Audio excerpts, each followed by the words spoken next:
morning, everyone. Welcome on in. Hopefully we've had a good start to the week.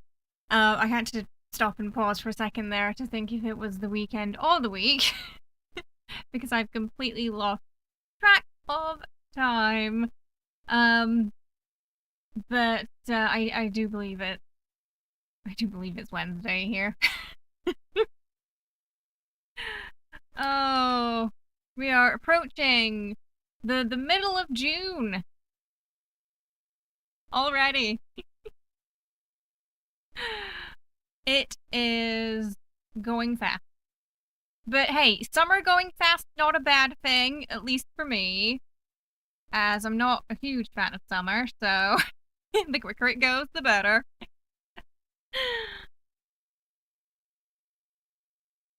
Oh, hey Jerry. Okay. So was that you put that there? Okay, because I was trying to figure out like if you put that there or if you two put that there, and if you two put that there, if we should watch it or not on stream.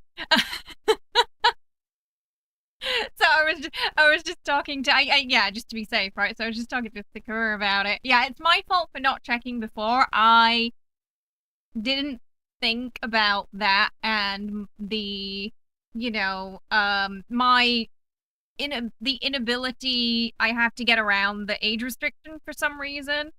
No matter how many times I do it and I confirm it and it says, yes, we have confirmed you are not under 18, it just doesn't do anything. Just nothing happens. And I still can't watch any videos that are marked like age restricted. Yeah, I don't know why. It's so ridiculous. The system just seems to be broken, and I'm assuming it's more of a it doesn't work well for foreigners thing because it Kenny's is fine. So it seems to just be a bit faffy with like foreign IDs here. Which is a little. Usually, it's frustrating when we want to watch like a game showcase, because they tend to restrict their videos because the trailers they're showing are often like, um, like Peggy 18 trailers, especially if it's got some horror games or something. Yeah, so the whole thing gets restricted and then I have trouble accessing it. And then I get yelled at after in the YouTube VOD for watching it on Twitch at the lower quality, but it's like, I'm sorry, we didn't have a choice. It was that or nothing. I couldn't access the YouTube stream. Ah, I tried. But yes, a big thank you to Jerry and Sakura, who, because I did not pull for this card for the birthday, so I'm waiting for what's coming next. Hopefully, fingers crossed. So they recorded for me, so you can watch today still. The birthday card together. It's not really cheeky. It's just there's a bit of kissing in it. That's all. You should flag the video because it doesn't like sour candy. It's still crazy that they were selling out of that. Like they had to apologize because they sold out of the candy in the memory, and now they put like Caleb standees in the shop over there next to the candy. He's now their spokesperson.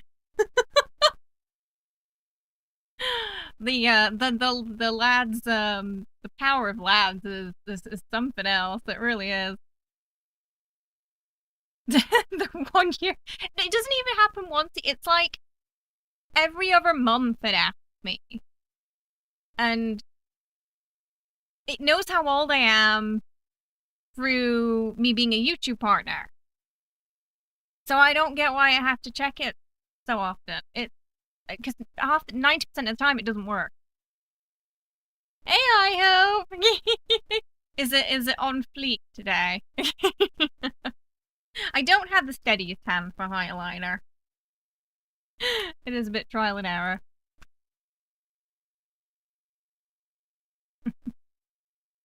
But yeah, so it is we've got new event this week. This game has a lot of events, so like most of the weeks when we stream it, you probably noticed they got something going on. It's almost because every other week there's some kind of event, whether we've got like a new myth or a rerun or a birthday event or like just a seasonal event. There is pretty much always something going on in this game. It gets updated like crazy. And today, well, this week, it is Kayla's birthday event. I think the official birthday day is on Friday the 13th. So originally, before they posted the trailer for the Kindle, I was worried he was going to blow up again. Because unlucky day, and for some reason in every other card where like just a little bit happy, he like blows up at the end of it. He's not got a good track record for not blowing up, sadly. But I've been told that he's safe this time. Sounds like your account wanting you to verify yourself constantly. It's like, I'm a person. Here they're a little stricter on that. So most websites will ask you to like verify your age, like Netflix and Disney do it. They make me do it like every 6 months or so. It's also annoying for that, but it tends to work. YouTube is the only one where I do it. It says okay, and then I go to the video and I still can't watch it. So it's a little bit of a pain. Yeah. Hey, Ellie, how are you? I hope you're well. You've actually had to send in your ID and you stopped because it's just too... I mean, we should have to do it once and then that's it. We're not... Like, do they think we're getting younger? Like, I wish, but... We ain't aging backwards, you know?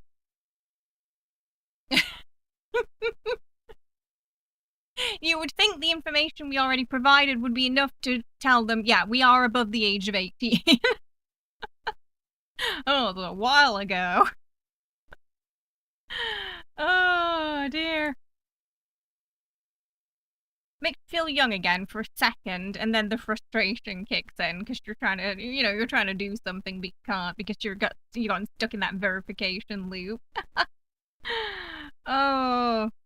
So yeah, it's a bit of a pain. If we have time today as well, we're going to continue the main story. I think we've got a Rafayel branch coming up as well.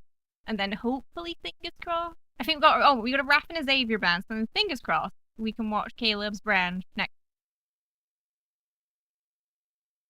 Just a few 100 years ago. Oh, she's a vampire. You're having a great day. You did awesome training with your PT relays. How far are you? I saw your pictures today. You're doing so good, Ellie. You're looking amazing. Dear YouTube, just because I'm mentally 12 doesn't mean I'm not over 18. Right? Oh, goodness me. Goodness me. Yeah. So, we were going to stream yesterday. We're streaming today because I wanted to set up horizontal streaming, but of course, I thought it might just work, but of course, just through in fashion. New tip from A. And I'm married to a Tarrasque. Falcon, thank you so much for the Kofi tip. I appreciate it. Welcome on in. Thank you so much for getting us to... I think, are we about 50%? 50% of our way to Kitty Cat Treat Chaos Time goal today. Thank you so much. I hope you're having a lovely one. Welcome on in. I appreciate it. Yeah, so we wanted to do the vertical streaming at the same time as the horizontal. I felt like this was a good game to test it out with because, it's mobile. But of course it didn't work. And when I was testing just the vertical stream on its own, it was choppy as heck because I had to schedule a stream for that. And the scheduled streams are the ones that are causing the problems for us. If I don't schedule it, it's fine. But there wasn't a way for me to go live on both without doing that. So, massive pain. Had to kind of uninstall everything so we could stream today without any issues. I'm gonna try again next week when I have like a day or two off.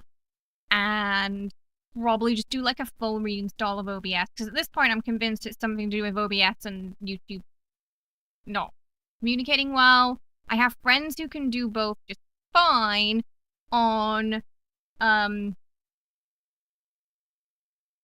PCs with lower specs than mine, so I don't think it's the hardware either. I think it's gotta be something to do with my OBS. So fingers crossed. So we can eventually do that. The plan is we do the Twitch, and then the YouTube is the horizontal and the vertical. Right now, YouTube don't have this implementation where it's the same stream and you can like flip it. I think Twitch is doing that now, but yeah, YouTube doesn't have that yet, so they have to be sort of 2 separate streams. And that seems to be where the issue is for me in particular.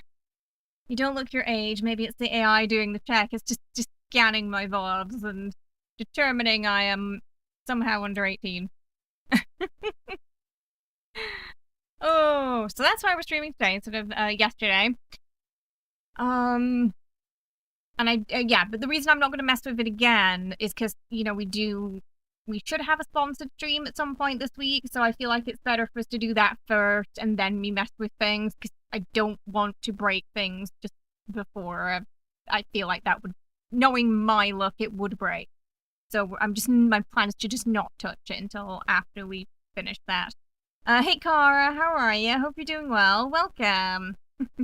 But fingers crossed, if I can get to the bottom of that, I can figure out why we can't schedule streams, and hopefully that will eventually work for us, so we don't have to, so you can get notifications better on those when we go live and see the times ahead of time. Ugh.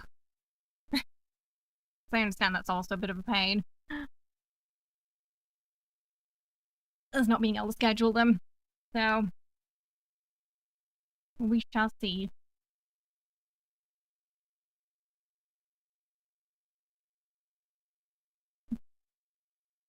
Oh, good morning, Cara. I hope it's less chaotic today. Over on your side of the pond. Alright, I think we'll dive into the birthday event. They have the mini game back again. Oh wait, no, I don't think we did stream for Silas's birthday, did we? I think I started streaming the game sort of after that. But it's a fun little ingredient catching game that I enjoy. 2 little branches from the birthday story are out, so we're going to start by watching those, I think, today. Do our little mini game. Maybe dive into the Kindle, which should be about 20 to 30 minutes, I think. Also, last night, oh, I can't. I finally got past by brute forcing Orbit 90 for Silas. It was hell. It took me weeks. I had to upgrade so many things. We got through it by the skin of our teeth.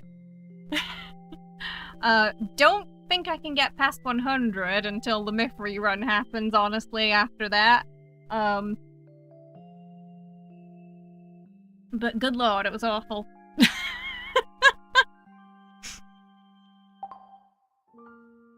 Oh, it was, I nearly dropped the iPad when we did it. It was just weeks of suffering, finally.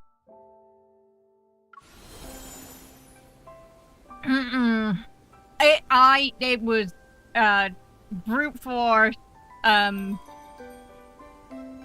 far too much determination and stubbornness, and a lot of swearing.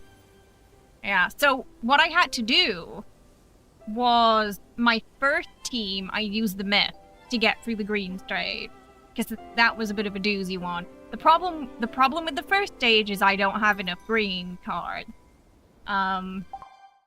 Because I'm newer to the game. So I have like 1, 2, I have like 2 greens that are usable. These, I don't even count them. These don't, they're useless. So I had 2 usable greens. So what I did was I used my myth in that stage, and I think we slapped on the 2 just for brute force power.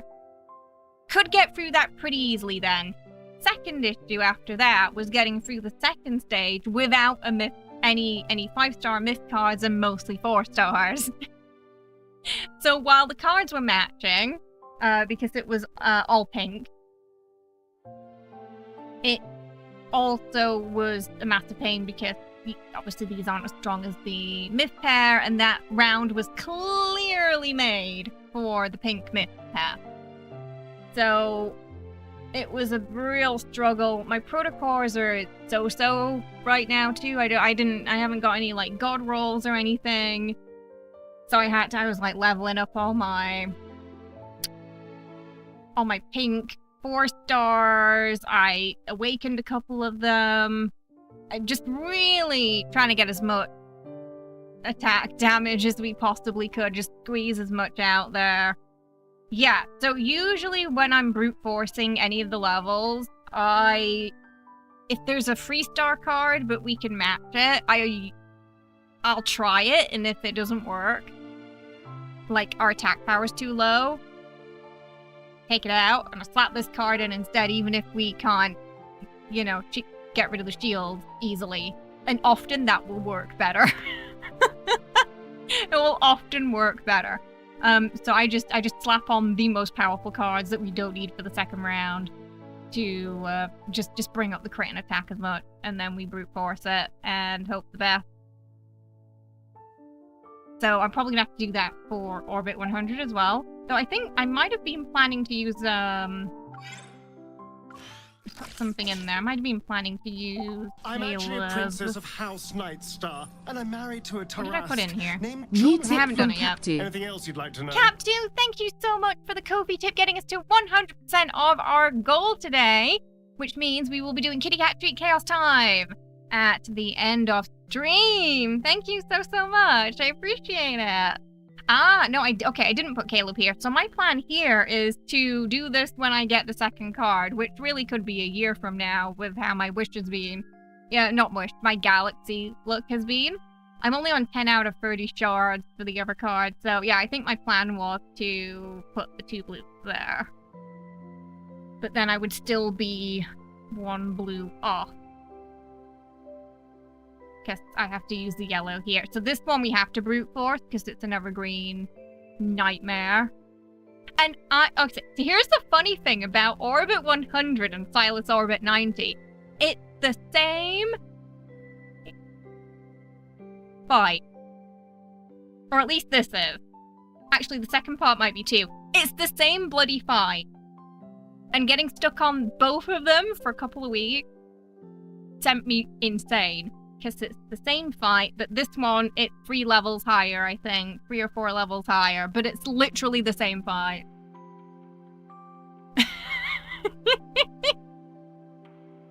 Drove me batty. But yeah, the glasses and iris, right? Hey Pep, how you doing? I hope you're well. Welcome. How's it going? Let's get some Munchkin hype in the chat for Falcon and Cap2 today. Getting us to 100% of our goal there. So yeah, I think this one's gonna be a little bit harder because the level's slightly higher, but we'll see. We'll see. I'm anticipating 95 being a bit tricky as well. Usually 5 and the 10s are the rougher ones, and then the rest you breathe through. And we'll see how that goes. But the fights in this, there is actually a lot to the fights and your cards and the protocors. It's all quite complicated. I had to really sit down and just take an afternoon to learn everything. And there's a lot of animation cancelling that goes on when you're trying to brute force things too, like you'd use dodge to do that. I actually did not use the greatsword. I ended up just using the pistols because I tried both, and I found out that I actually got more efficient with the pistols. So I can fire a little quicker with them. So I use those for both rounds. but the great sword is also good for just brute forcing things because it has like a high crit. Oh wait, you were lost. Have you tried some fishing yet, pet? Tried your fishing? But yeah, they're fun until you get stuck though. Ooh, okay, let's open up our we got a thing that popped.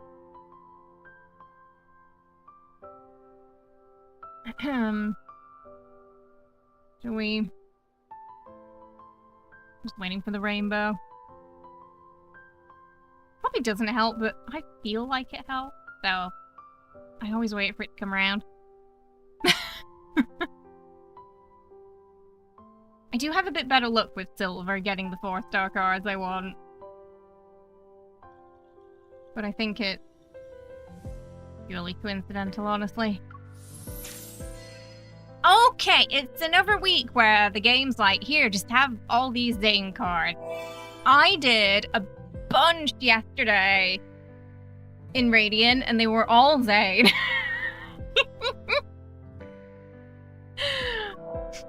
What is the game trying to tell me?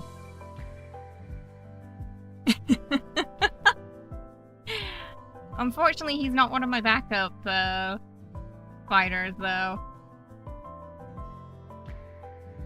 I use Raph and Caleb right now.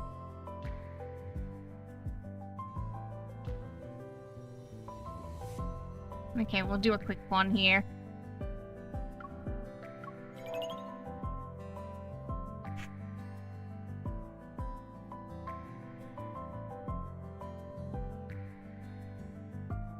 Waiting for us to get a shiny star in the circle. They keep leaving the bubble. No, get back in the bubble!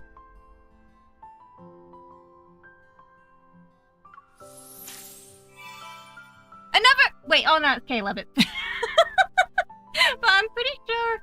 Don't I already have that card? Oh, I haven't ranked it up yet, though. Maybe that's why. Maybe we'll just do what it says for this one. Caleb's really rare to get for Wish or Galaxy, because he just has so few cards.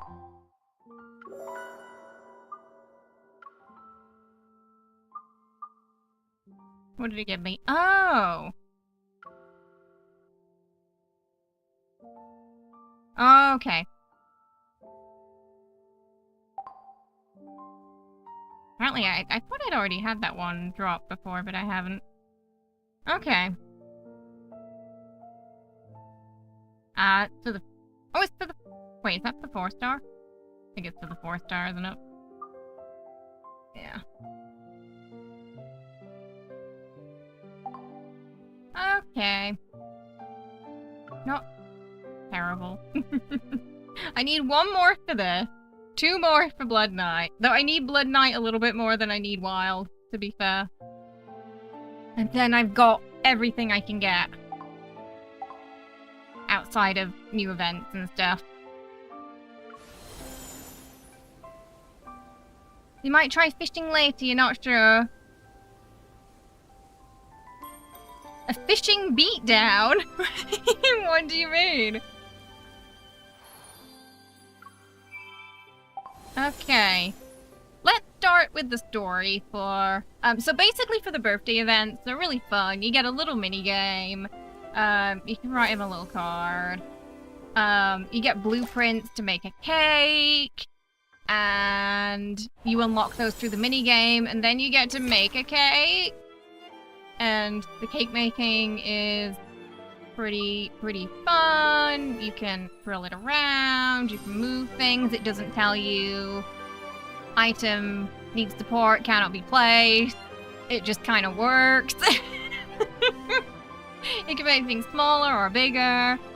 It's I don't know, it's pretty, if you like sort of decorating and building things, it's quite fun.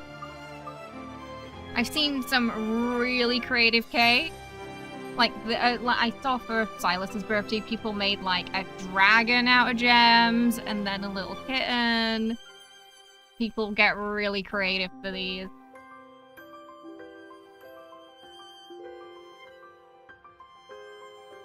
You don't like the mechanics of the fishing. I haven't given it a try yet. where the mini games are. Whoa, okay, oh, alright, we're doing it now then, okay. Wasn't my plan, but...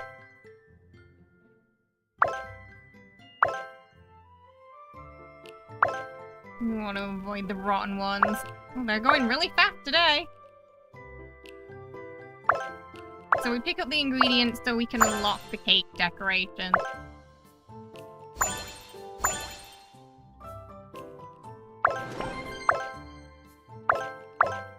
Oh, it's a lot easier to slide across on the iPad. Really fast so you can kind of grab everything. Less so on the emulator. No!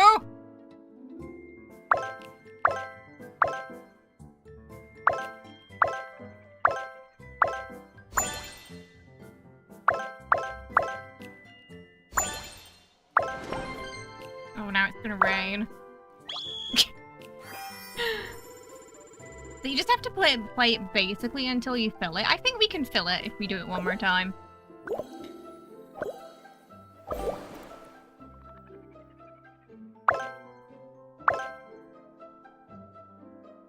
Oh no! I had a feeling it was gonna still... it was gonna still grab it.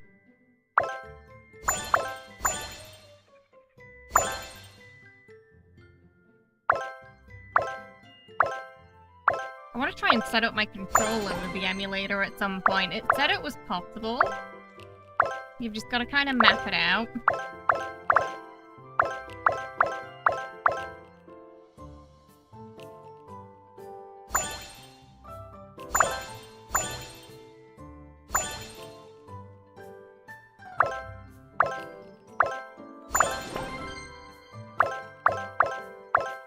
Ew. Oh, I think we've probably definitely filled it now.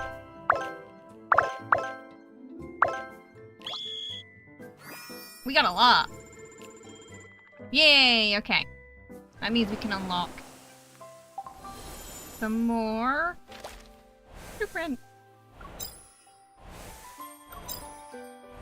Is that all of them now? I think we got them all. They all come with a little story too.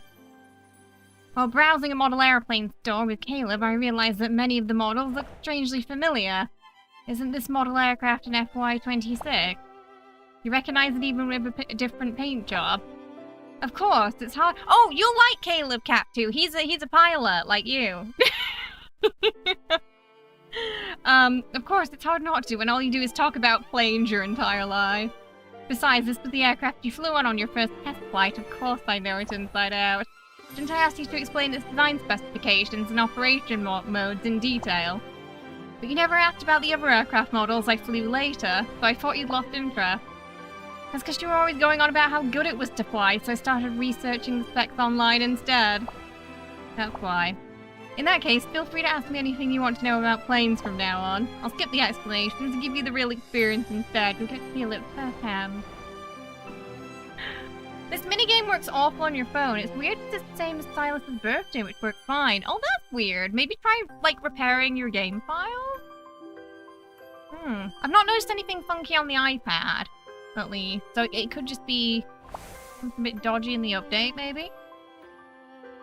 Deeply focused on my task report, I finally look up and find myself covered in paper flowers that Caleb has folded. Finally finished.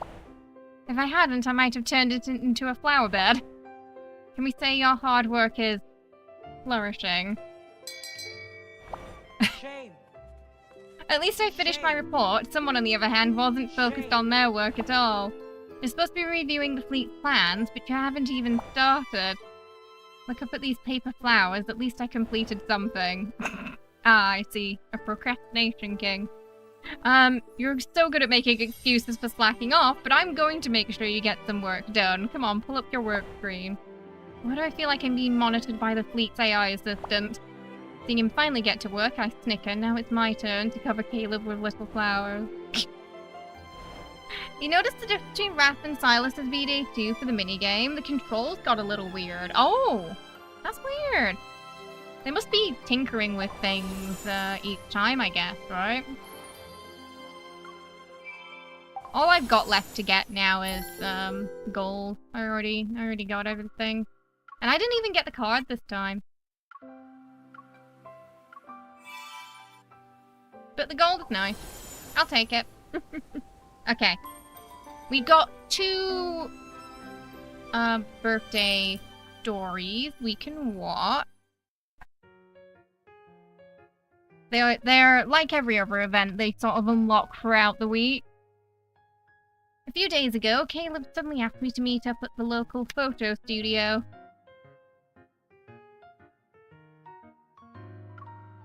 His birthday's coming up and I wanted to ask him out to see if we could discover what he wanted this year. A photo studio, huh? I remember he took a group pictures here on his birthday every year. But those were lost when the explosion happened. So if you remember in the main story, I think the last time a lot of y'all saw Caleb was when the house blew up. So she lost everything. As soon as I arrive at the studio's entrance, I see Caleb through the glass. He's sitting on one of the waiting area sofas. He's focused as he slides newly developed photos into an album. He hasn't noticed me yet. Perfect.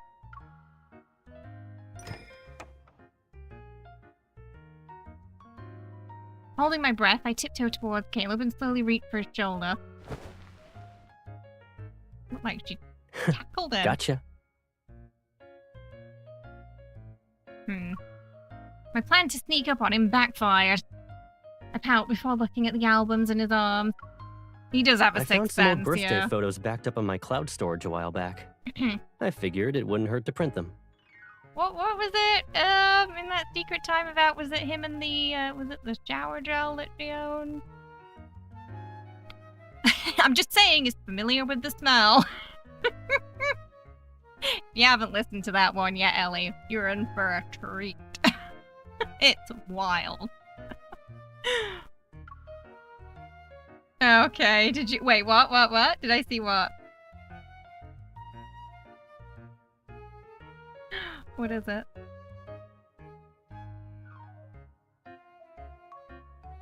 Oh yeah, I saw that, right? Yeah. Yeah, it looks like finally some sort of agreement's being made. Hopefully it's what the actors want. As long as it's what the actors want, then I'm happy. 'Cause, yeah, it's been a bit of a kerfuffle with SAG, hasn't it? Because they've not been making terribly popular decisions. And, yeah, some of the things they were asking for were things people weren't asking for. So I just, yeah, all I can hope for is that it turns out good and for the, yeah, and works out for all the actors, yeah. Who deserve protection against AI. Voice actors are important. Doing it just days before your birthday, I feel like you're trying to subtly nudge me into planning your party. Ah, you already figured it out? Well, you're correct. Caleb pats the spot next to him and I sit there. We look at the photos together.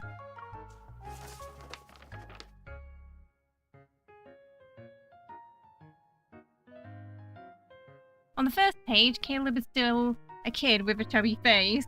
He needs both his hands on the knife to cut his cake. We're surrounded by our friends and the camera captures the exact moment that young Caleb places his birthday hat on my head. I told you that hat looked better on you.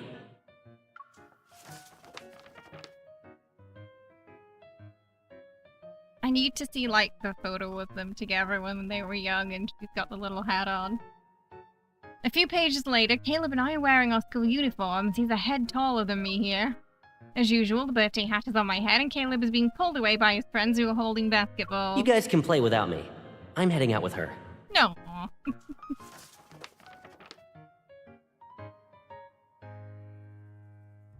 Was this when I turned 17? Caleb holds up a photo. All those bright, laughing faces feel like they're about to pull me to that moment.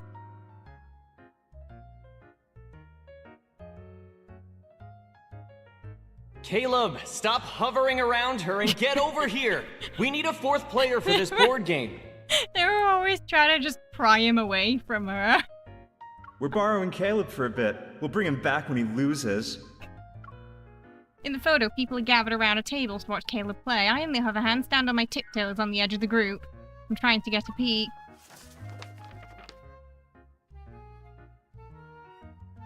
There were a lot of people that day. They almost derailed our after-party plans. Just Caleb sure was popular back then. That doesn't sound like a compliment. I made you cake every single year, but we had so many guests I barely got to eat any of it. And then, after the party ended, Caleb and I would sneak out. We'd spend the rest of the day somewhere private, and it would only be the two of us. Yet as I got older, the parties would get longer until it lasted late into the night, and we were left with very little time alone. I know, poor kid. He doesn't care. He doesn't care about anyone else, does he? He just wants to hang out with her. Even my time with Caleb kept shrinking. I glance over at Caleb. He isn't looking at the album anymore. He's studying me with keen interest. This year will be different. No, Whether it's the yeah. cake or that other thing on your mind, I saw the it's all preview. yours. How do you know what I'm thinking about? We've spent so many years together. Do you really need to ask at this point? Caleb lifts the photo album in his hand to jog my memory. You're the only one celebrating my birthday with me this year. But... Caleb quickly flipped to a blank page in the album. And I'm saving this for just the two of us. I think it is insinuated that this is like the first year they've just been able to hang out together for his birthday. But it's always us. I'm about to ask if there was a difference, but I stopped myself at the last second. Maybe things are different now. Still the same Caleb, but also not. Maybe he just feels the same. Maybe he feels the same way about me too. Sensing how I'm not saying anything, he gently pulls my nose, and I'm brought back to the present. Alrighty. I'll leave the birthday planning to you, my one and only guest. There seems to be a theme with these, so for Silas's birthday, she also was the one who did the planning too.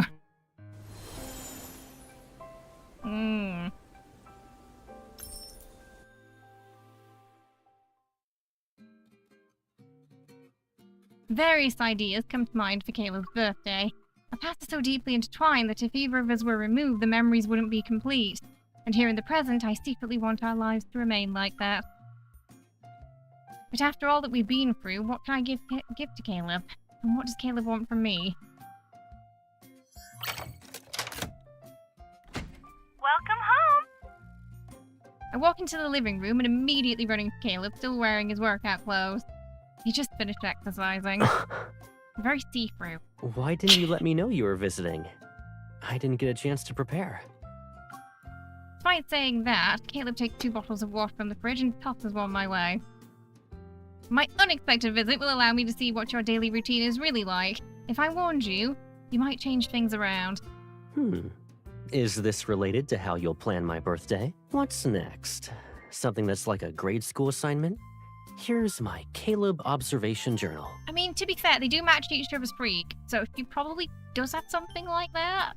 And he probably has one on her. I wouldn't put it past either of them. It just seemed like no matter who she ends up with, like the personality changes slightly and she just ends up matching their freak. Of course, I've already made some discoveries anyway. I plop onto the sofa and pretend to write down notes with an invisible pen. Since he's finished his workout, Caleb has a bit of hair sticking up. It's probably because he got up too early and didn't fix it. Hang on, my mouse appeared again. You were just about to say that she matches his freak. Yeah. I feel like you don't get a...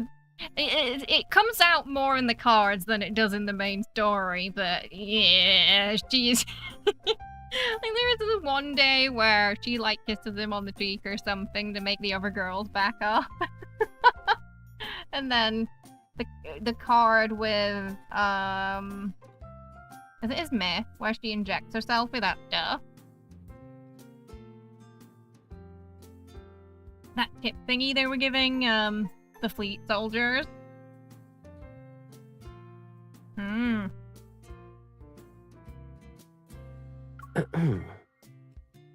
Yeah.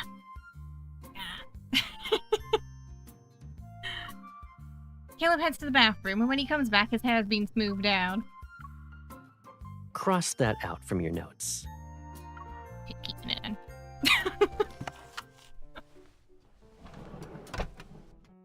After breakfast, Caleb grabs a mechanical creature from the cabinet and a model maintenance kit from his study. I was planning to do this by myself, but since you're here, maybe you can help me out. I've seen Caleb do maintenance on his models before, so I have a rough idea of what to do. I sit next to him, he hands me some anti-rust oil and shows me where the gears, bearings, and axles are. I apply the oil to those spots and he follows up with a check to see how well the parts fit together. But does mechanical creature look kind of familiar? Well, it should. We had the exact same one near the entryway of our old house. I pause before looking at the display cabinet full of models. All of them are the ones Caleb assembled back then. It's a shame these were destroyed because of the explosion. This one especially. It was the first model I ever assembled. Whenever I see one of those old models, I buy it. But some had been discontinued, which means I still haven't gotten everything back. Why did you ask me to help you search for them? Oh, why didn't you, ask me to help you search for them? Caleb finished spreading the oil and he restores the creature's wings to a brilliant, lifelike shine under the lamp. I did think about it, but sorting through hundreds of similar-looking models just to find a specific one would bore most people, right? I'm not most people. Don't assume how I feel. Sometimes you can ask me for things. I poke the back of his hand with a soft brush. I've been thinking about what I could do for you. Like, what can I give you and what you want from me? In other words, you want a direct answer from me. Is that a bad thing? I'll be honest, since you're curious. A few years ago, I got called away for a mission. That was the one time I couldn't spend my birthday with you. You booked a table at my favorite restaurant back then, right? Aww. Let's go there this year. It can't make up for what we missed, but we'll be able to overwrite those old memories with better ones at least. You didn't really think before giving me the answer. Whenever I flip through old photos, the one where Caleb was missing always stood out. Caleb wants such a thing, which means he really did regret missing that day as much as I did. Sure, we can do that, but is that it? I gave you more than enough info. You won't get to have fun with planning if I say more. Figure out the rest. Work harder for my sake, okay? That would make me freak out. If someone's like expecting something for their birthday and they don't tell me exactly what it is, I'm gonna be anxious the entire week as I try to figure out, 1, what it is. 2, hope that I didn't get the wrong thing. Basically up until the point where they open it and whether they are disappointed or not. That would send me into an anxiety spiral.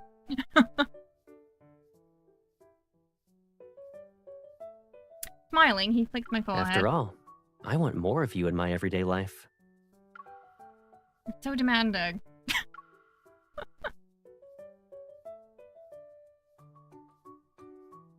I rub my forehead and pretend to think long and hard to tease him. Okay. If only I was pre-written I'll by give someone you to get it one more correct, hint since you're taking this seriously. No, I've got a feeling what she gives him for his birthday.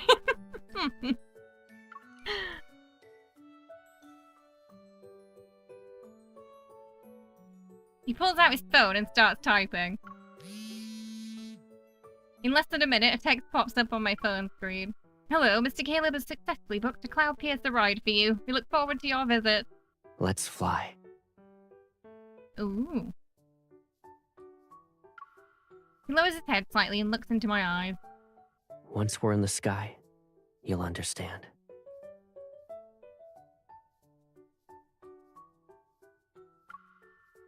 Oh. Is he gonna give her a clue when they're in the air? We don't get to see it today! It unlocks tomorrow. I'm guessing. Alright, shall we watch the Kindle now then? Give me a second, I just gotta get it up.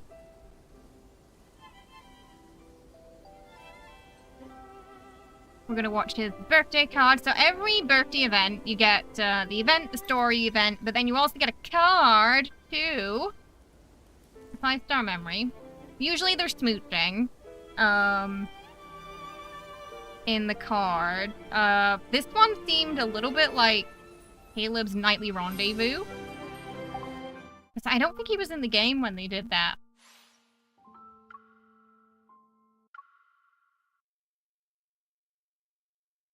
All right.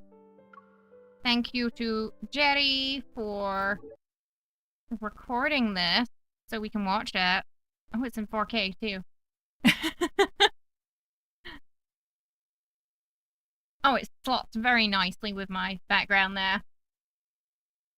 You ready? See you later, Ellie. Have a good one. Sleep well. Identity verification successful. Welcome to the Far Space Fleet's HQ, Miss. Have to get. Oh, it still goes really fast, that, huh? It'd be nice if they could make MC's lines not last 5 seconds. After completing the visitor registration, I head to the lobby and spot a familiar figure in the distance. Caleb sits in the shadows by viewport. He taps his fingers on a holographic screen. Info! On a holographic screen as he plays a block stacking game. Yeah, I heard a lot of people complaining it was really bad in this card in particular. Yeah. Yeah, but apparently it's not doing it in the Chinese version. So it seems to just be like maybe a localization issue. I'm just gonna keep my finger on it so I can pause it when it pops up. I sneak up behind him and press a cold drink against his cheek. Fizzy torture.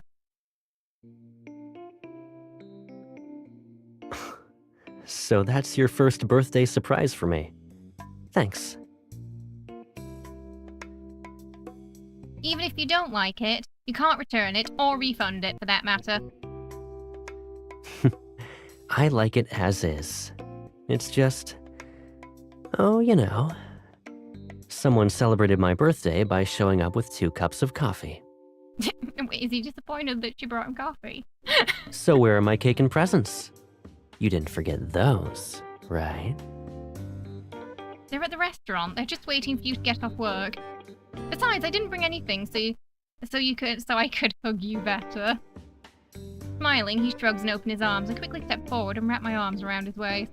Happy birthday, Caleb. Happy birthday, Colonel Caleb. Please collect your commemorative gift from the administrative desk within 3 business days. Did I say a keyword trigger to trigger a response? The vehicle is very Oblivion. Yeah, it's a future sort of. I think when's this game set? 2046, I think. It's an He's a colonel at this point. automated reminder. Don't worry about it. He gets to fly the big According ship. to the data from your recent physical examination, your chest circumference has increased by 0.613 centimeters. Congratulations. Excuse me?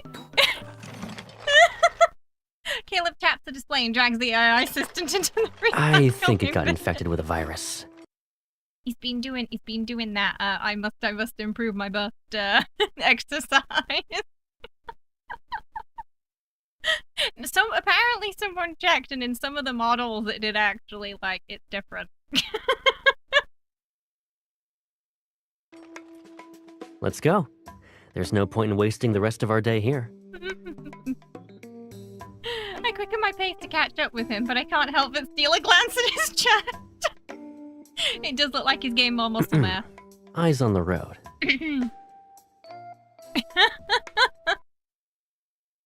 Oh, hello. I'll leave my musings behind and hand him a drink. Try this. I asked them to increase the amount of lemon juice by threefold. It's exactly how you like it. Did you try it? We're not kids anymore. We don't need to exchange everything for a taste test. Caleb nonchalantly bites the straw. How will you know if I like the drink without tasting it yourself? As we near the exit, Liam approaches us with a gift box in his arms. After giving a nod of acknowledgement, he turns to Caleb. Happy birthday, Colonel. Here is your commemorative gift. Why does he sound like someone forced him to do that? As for the response to the SS-07 Squad incident report.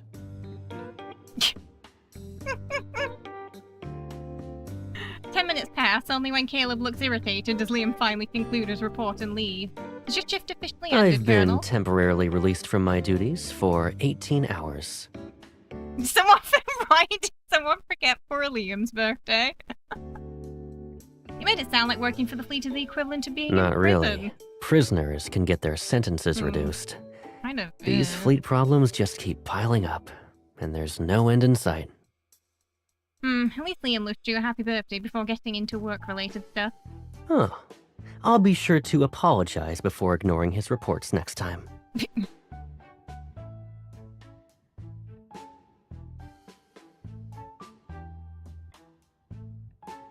Caleb takes my arm and leads me towards the exit. Okay, that's enough. It's my birthday. I'll be jealous if you pay attention to anyone else. Really? I mean, he would. He leans close to my ear and his voice is unexpectedly gentle. I was joking. I'm always like that. Possessive at times.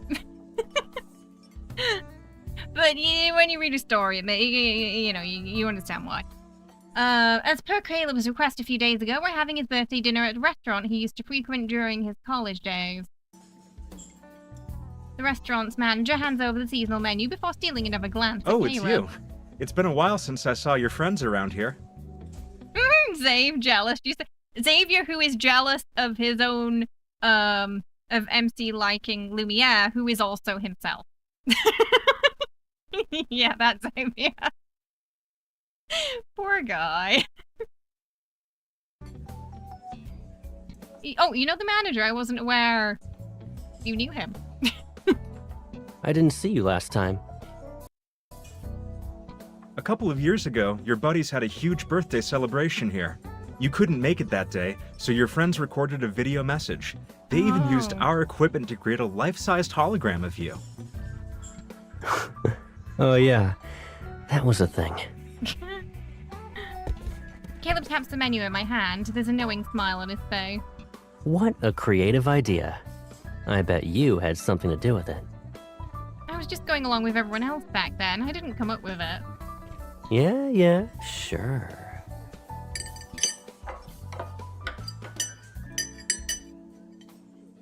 Delicious food, music, and the perfect amount of ambience, just like those birthdays I celebrated with Caleb before. Outside, the layers of clouds move like melting cream. Caleb glances outside, his fingers absent-mindedly tap the glass's edge.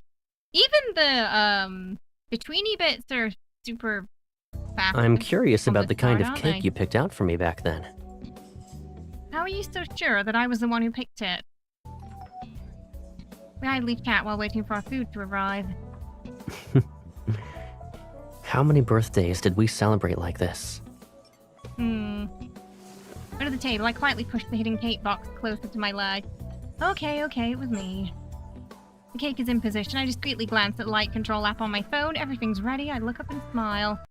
I really don't remember anymore. It was probably just whatever was popular back then. Besides, I draw out my words as the song's final note fades. Holographic light from above shines down on us. Light and shadow dance together as the branches with the Asiatic apple stretches out from the darkness. They instantly bloom into 1,000 pink clouds. Cilantro cake since you didn't show up. I doubt they'll be as good as this year's. I take out the cake, place it on the table, and untie the decorative box. The holographic flower hovers perfectly at the edge of the cake. Caleb reaches out to touch it. Joy slowly sparkles in his eyes. Well, do you like it? These flowers. And the cake you prepared. They're beautiful. Okay. It's gonna, yeah. So the cake you make usually shows up in the Kindle too, so I'm curious what cake Jerry made. The cake I made only gets second place in terms of a compliment. All right. The cake you made is the best. Of course. I guess that means I learned a thing or two by appreciating your cooking And skills. how exactly did you do that? You know what I mean. Let's just leave it at that. I light the candles on the cake and present it to Caleb. I don't need to do everything in order again, right? Of course you do. He takes the birthday crown from my hands and places it on his head without any hesitation. It only happens once a year. We can't skip any of the steps.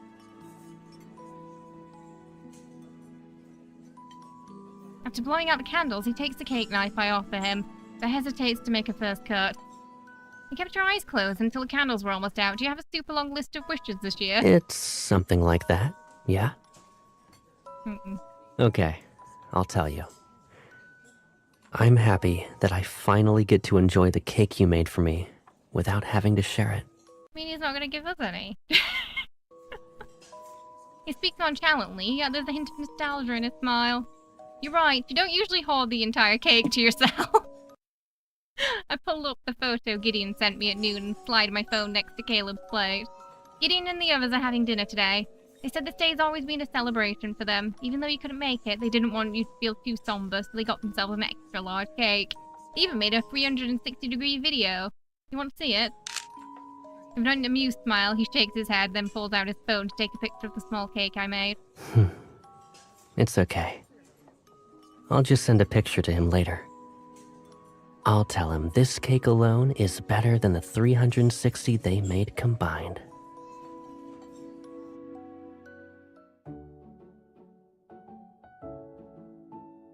As we leave the restaurant at dusk, the last rays of the sunset paint the horizon in a romantic orange.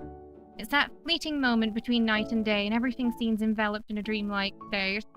Even though we already have plans, I hook my arm around Caleb's and ask what else he'd like to do tonight. What do we usually do after eating your birthday cake? We can get you a new jacket before walking around the mall. It's your birthday today. We should at least do something you enjoy. Then let's go to the model store. I lost a metal part recently, and one of my mechanical model beasts still hasn't found a replacement tail. That's not what I meant. But didn't we always do this? We snuck out after eating some cake and then we had fun. We wouldn't go home until it was really late. We can't do that this year. She's got Why plans. not? Because those were celebrations in the past, but this year it's different. Caleb stops in his tracks. I almost bump into his shoulder. In that case, I'm guessing the amusement park and heading straight home aren't options anymore. You're right. Wait, you already know? Were you just pretending to be stumped earlier? It was an honest guess. I wasn't sure of anything. A smile plays on his lips before he turns around and then takes my hand and leads me in the opposite direction. But since you have plans, and my aircraft happens to be parked nearby... Ooh, yay! We Airplane. can go wherever you want. Oh, he's like... Colonel Doctor Who. I mean, technically, I guess he could travel through time. You just go through the deep space tunnel. Hang on. Under the cover of night, Caleb's private aircraft flies towards Newt's Island. This is one of the first recreational floating islands that Skyhaven built. Its home is... Why is it going so fast? Sorry. This card has a real timestamp issue. It's home to a unique movie theater. The sky above is floating island that will be our screen tonight.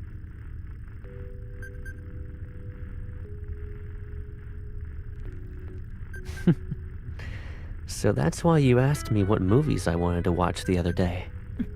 You also kept refusing to go to a movie theater. Going to a normal theater is something you can do anytime with anyone. Today's special. As our aircraft approaches the theater's aerial vending machine, Caleb slows down and lowers the side window. Yeah, definitely their worst by far with how the text goes. I hope that they patch it and they don't just leave it like that. Because, yeah, I heard in the other languages it's kind of fine. So it seems to be like an English localization issue. I don't know. Maybe they were rushing to get it out. They ran out of time. But, yeah, hopefully it gets patched. Because we can't read, even in 0.5 seconds, we can't read that. And it's not voice, so... Really? Have you done those normal things with someone else then? Uh-oh. It's just an example. I know, I'm getting grumpy. but... Smiling, he takes the steaming bag of buttered popcorn and passes it to me. Oh, buttered popcorn. Could go for some of that now. It doesn't change the fact that I'm happier now.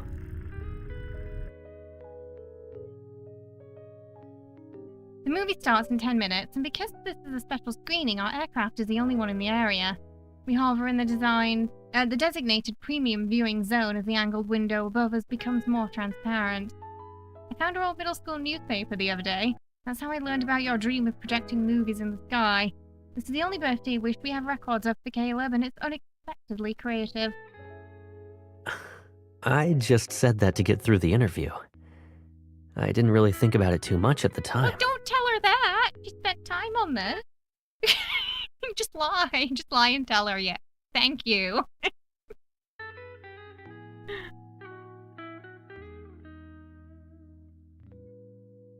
He leans over and adjusts my seat.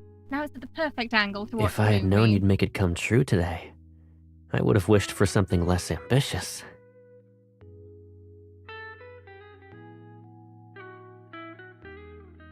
Like, it might give you some ideas for next year. Is that really necessary? You always manage to surprise me with something better. I can't imagine what it'd be even if I tried. The melodious movie song begins to play as a hologram beam carves the screen into the sky, and the text moves so fast that Kate can't read it. A day with my pilot, Tata. This movie's over a decade old. It must have been tough to find a copy. Yeah, but I asked you to watch a movie, so I had to pick one you'd like. I remember seeing how 30% of the reviews were negative when I looked it up the other day. However, I keep that thought to myself. You watched this movie so many times, I wanted to know what it was about.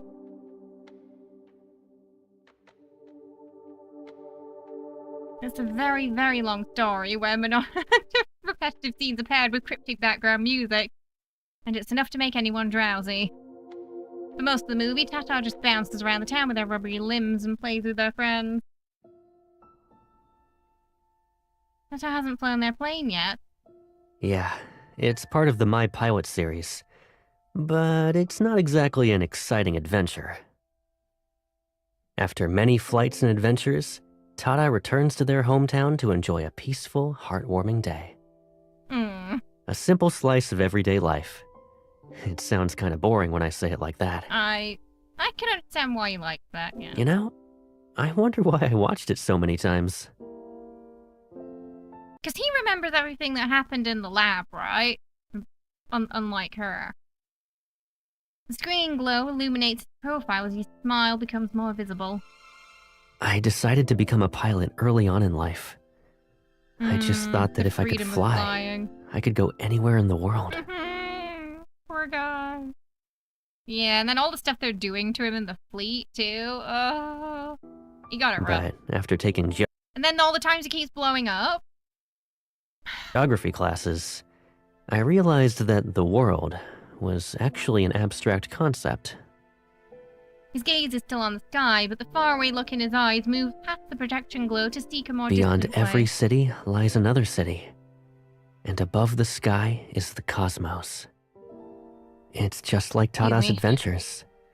Once you take off, you just keep flying and flying. You never stop. After the initial thrill of exploration wears off, these endless flights feel like a burden. Sometimes I fly for dozens of hours. There's nothing but the instrument panel's beeps to break the silence. I miss the most ordinary, uneventful moments of daily life during those times. So even he experiences loneliness when he flies. The screen casts off a soft cobalt shadow across the back of his hand. I place my hand next to his. Do you like this movie because it's when Tata can rest? Someone will listen to stories of Tata's adventures, and then buy a super sour blueberry pie. Someone's there to share it. They can finally take a break on a day like that, and so can you. Is there a reason for me to stop? I hook my pinky finger with Caleb's to make an unspoken promise between us. Maybe just watching a movie with someone special. Time passes as we continue watching. In the end, Teta bids Will farewell to their life on the ground and soars off towards another adventure. Listening to the gentle yet upbeat ending song and Caleb's soft breathing, I rest my head on the shoulder and close my eyes. I didn't remember that birthday wish until you mentioned it. When I first thought about screening a movie in the sky, I think this film is what I had in mind. Gore. But back then, I never thought I'd be watching it with you. Caleb leans in from the side as he speaks, face close to mine and the loose strands of his hair are doing something. Is the birthday wish more meaningful to you now that we've shared this experience?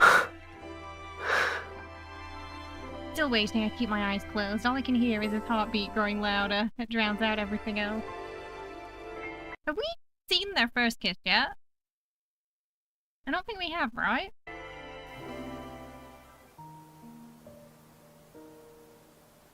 Hey, Patrick, move back a bit. You're in the way. Come on, we're taking forever with these birthday wishes. Okay, I'll go first. The voice has drifted in and out like a distant echo. Warm orange light slowly seeps in and peels away a dark slumber layer by layer. Wait, so you're telling me we got the card where they do it before we get the card where they kiss? Excuse me? He was far too confident kissing her in the spring card for it to be the first one, I think. I feel like their first kiss could be far more awkward than that.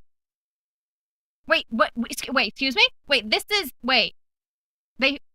me? They kissed for the first time and then I guess that kind of makes sense to them, doesn't it?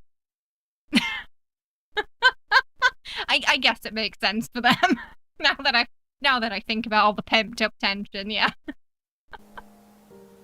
A warm, familiar presence enveloped me. Because I was just thinking there was like a little hint there that they hadn't yet. Because she was anticipating something, but it didn't happen. I keep my eyes closed. I nuzzle it. The scent of sweet cake drifts into my nose.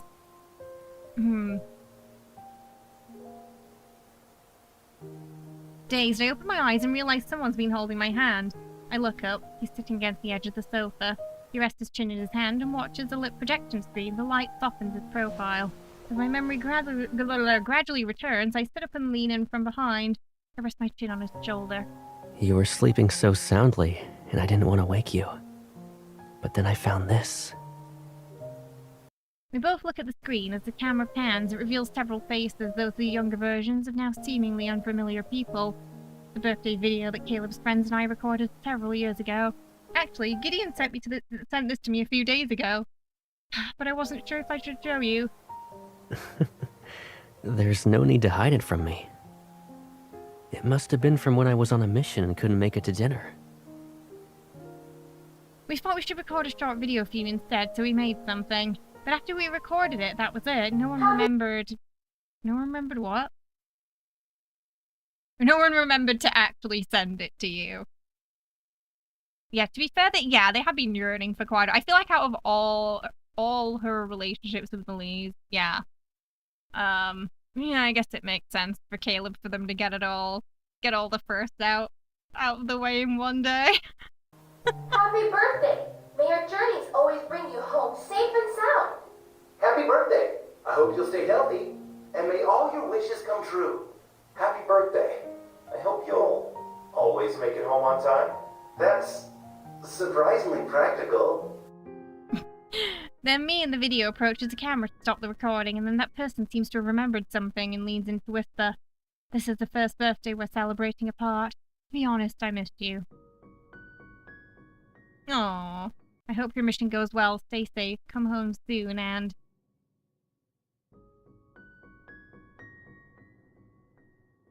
Happy birthday. From the screen next to it, the birthday wishes ring out at the same time. As the light sways, Caleb turns his head. A tender gleam dances in his eyes. Thank you. And... it's good that I watched it. I would have missed out on getting 2 birthday wishes otherwise, huh? As the video starts playing again, dancing lights cast a warm orange glow across his profile. I always liked birthdays. I get to receive well wishes from a lot of people. And you. It's like there's no timestamps at all for her part. Even the, like, internal monologue. It's like they're just missing completely. And so as soon as the text finishes appearing on screen, it just skips. Yours are special. Is it only because of the birthday Of course not. Back then, you'd always get so excited on my birthday. You treated it like your own holiday. You sang to me, prepared my presents. You had this eager look on your face as you wondered where I'd take you. Although he speaks of these distant memories with nonchalance, there's an unmistakable lilt of joy in them. Out of all the days in the year, this is one of the few that holds a special meaning for us. Because it's not supposed to really skip until you click it either, but I've noticed when that happens, it skips before you even, like, have a chance to. Because, when it's done properly, the timing, it doesn't go to the next part until you click it. And even if it's on auto, like, there's a pause. It sucks because I don't like doing it manually to these because of the click and turning it down. Yeah, no, I know what you mean. Yeah, like, we're having to pause it just so much because there's just no timestamp. And I'd like to think that this day only belongs to you and me. What's mine is yours. But everything you described is just how I celebrated your birthday in the past. We celebrate together, eat dinner, cook cake, visit places. We're doing the same things we've always done. Thinking back of how it felt, planning his birthday this year, I realized are they not officially together yet until they kiss that? Is that what's going on here? Are we still in the yearning phase? It's gonna get worse. Oh no. So okay, I'm just gonna keep my finger on the pause button. I didn't plan this birthday just to relive the past. So this is where they get to, get together. Oh goodness, they were busy. Even if I'm making your old wishes come true, it's because I want to see how you feel about them now, not because I want to make up for what we did in the past. I just want to know, Caleb, do you like how we're celebrating our birthday today? Hey, Thunder, how you doing? I hope you're well. Welcome. Wow. It's very... So, they move quickly then, compared... Because, like, with Silas, it's a bit more of a slow burn, I feel. Though they, missed that part in their childhood, though, didn't they, sadly? I feel like maybe they would have been the same if they didn't get separated. My words tumble out of my mouth almost randomly, however Caleb never breaks eye contact with me. The sparkling happiness in his eyes becomes clearer. It's like I'm catching a glimpse of the most beautiful I like cosmos. it. He does have pretty eyes. I really do. This is the best birthday I've ever had. You've been asking if I like everything today. Is that question very important to you? Has he been trying to drop hints all day that what he wants for his birthday is for them to get together? Yeah, it's today's most important thing. I try to act natural, but my fingers unconsciously create deep creases in the cushion. Before you look for granted, I took you for granted. You were like the sun, and then the sun is just in the sky, always shining. It's like a part of my life, so I assumed it'd always be there. I see we're talking about a very serious topic now. He leans down, gently taps my furrowed brow, and then playfully pokes my cheek. You had to explain to someone why there's no Google Street View of the North Pole. Oh goodness, one of those days, eh? The sun doesn't cease to exist just because you forgot to look up. It'll always shine wherever you can see it. But back then, I never thought about how the sun might feel a little lonely since it's up there by itself. Maybe that's what drew me in. It was never the sun or its light, it was just you. Even in the dim white dwarf, a supernova, or a bunch of ruins, I wouldn't care. No matter what happens in the future, I just want us to stay like this. She's got to be really careful with her wording here, because that sounds almost like I want to just be friends line. I wrap my arms around his waist and gradually tighten my embrace. And hold you close. Okay, she's saved herself there, I think. What feels like in 100 centuries, he leans in. Maybe don't say a supernova. We don't want any more exploding, thank you. The fact that it's happened so often now that every time a card comes out for him, I see people panicking that it's gonna happen again. The light dims. I hear his voice next to my ear. It's almost like a sigh.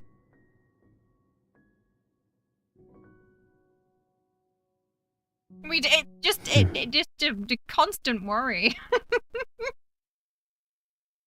Because even when he gets, like even the spring card, super happy card, blows up in that, of course. Time and time again, you've always allowed me to want more than what I thought was possible. The music is a little red. The cushion falls to the floor, my breath hitches and I'm pulled into an embrace. But can a single embrace really bridge 150 kilometers between the sun and the earth? Would it be enough to make him... Oh, yeah. He's hoping he kind of gets the hint, huh? The clock says it's 11:45 p.m. With every tick of the second hand, I'm being pulled away from today. These beautiful, absurd dreams belong to the night. Once the sun rises, everything might return to normal. My body's relaxed after showering, feeling as light as air. I lie in bed and stare at the light above. I wonder if the light in his room looks like mine. When he closes his eyes tonight, will he think of me? The sound of distant footsteps resounds from the living room. It can only belong to him. Well, I mean, I'd be freaked out if it wasn't. You can't sleep either. I close my eyes and can still feel the warmth of his skin beneath my fingertips. I can still sense his deep breath against my cheek, but it's not an— Oh! She's pining. Oh! Wants to descend into the depths of their feelings, chat. Sit up in my periphery, the soft light reflecting off the fruit candy. Tinge shimmers with the same colours. Holding the candy tin close to— This is the one that sold out, by the way. IRL. Because of its feature here. Holding the candy tin close to my chest, I open the door and head downstairs. Oh, I see. Good idea. Nice little excuse to go downstairs.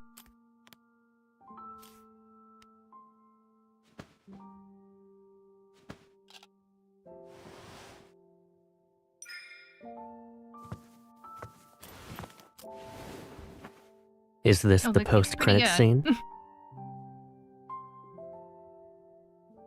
Oh, what was it? What did you say? I can't see it. I can't see what— Hang on, that's so fast. I just remembered I haven't given you your gift yet. Yeah, so Jerry, this, I don't know if you saw what me, Ellie, and Sakura were talking about, but, there's something quite prominent, and it's a little hard not to notice. I can see it in the trailer, too, and I can see it in the card. Makes me wonder what he's been up to while she was away. I mean, I feel like the fact that she's not commenting on it makes it more awkward, to be honest. Right. Well, I really don't know if it's intentional or not. Here. Mm-hmm.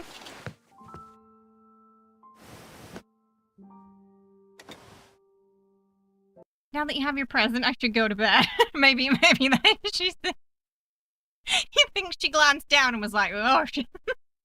Is that why she's trying to get out of there? Didn't scare her off. Once you see it, you can't unsee it. Oh, dear. Oh, she didn't know, she knows now. You used to always watch me open your gifts. And hear me say how much I like them. How are we saying that? It's not midnight yet. Don't leave me. Not until my birthday's over. They have 15 minutes. No, did she go for most sour one? Lemon flavored. Whenever you give me candy, it's always the sourest one.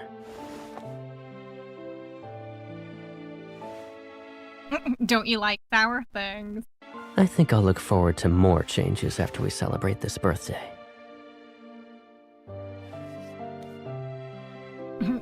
What? It's in his oh, okay. I see what she's doing, but that...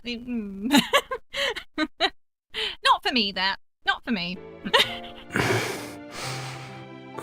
Sharing candy. Oh. Yeah, fair warning. Caleb moans a lot. He's gonna do that weird pop sound.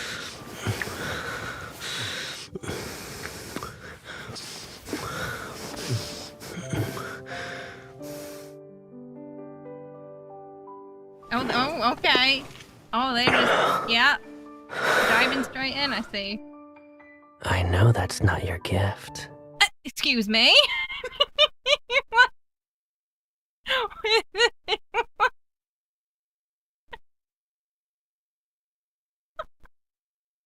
Wow, he's just straight to the point with her, huh? I'll twist your words on purpose. And use them. He is a little freaky sometimes, isn't he?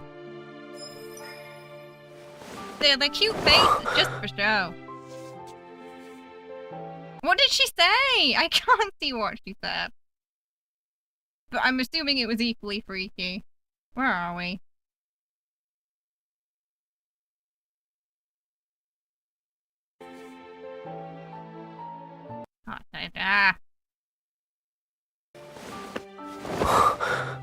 Wherever you are, what I wanted was always for you.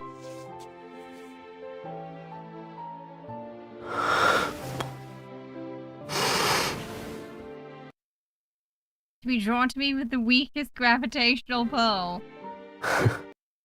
She said, show me what you got, apparently. Gravity can't be responsible for people who fall in love. I'll remember more than just this. I'll always remember that these things came from you. Why does he make that sound? I've been trying to figure out if it's like his microphone or if it's like a choice. He's got a few cards and secret times with kisses now, and every time that pop sound happens, it just takes me straight out of it. He's great otherwise. Fantastic. I love like how soft Caleb's voice is in comparison to his story, but yeah, kisses need a bit work. It's right, it's just that. That's his only weak point. Is the weird poppy kisses. The first time I heard it, I thought my earphones had some problem. But the more like of his cards I watched, I was like, oh, okay, this is just how it's recorded. I've been busy when you're streaming this game. Oh, okay, so it's this character's birthday event, and we're watching his card right now, and apparently it's the memory where they do it. But it's not explicit. It's very, I'd say Baldur's Gate is a little more explicit in its you know, romance scenes. Usually the birthday cards are just kisses, but apparently they get up to a little bit more this time. When I turned it on, there was talk of Earth blowing up, and now there's a romance. Oh yeah, because in all of his cards, for some reason, he blows up. He's blown up a couple of times. Yeah. He has very bad luck with explosions.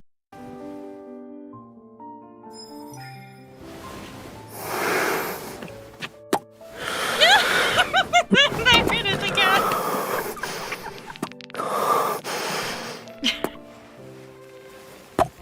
Sorry, it's just the popping sound I got. Great otherwise.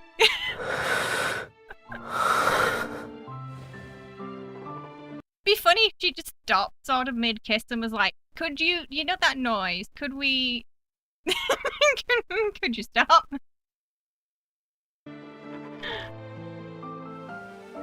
It's very sweet otherwise, yeah. See, this is how you draw me in every time without fail. Oh, so, okay, so on the floor. Right, that's where they show us.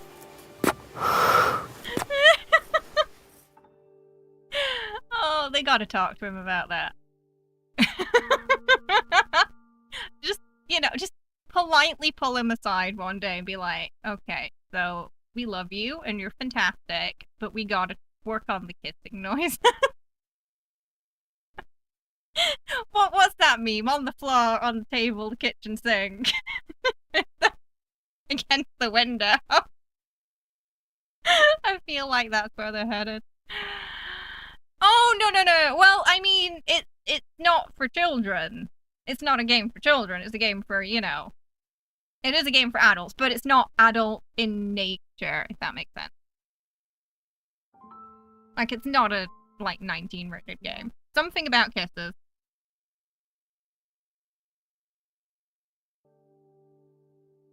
It's going too fast again.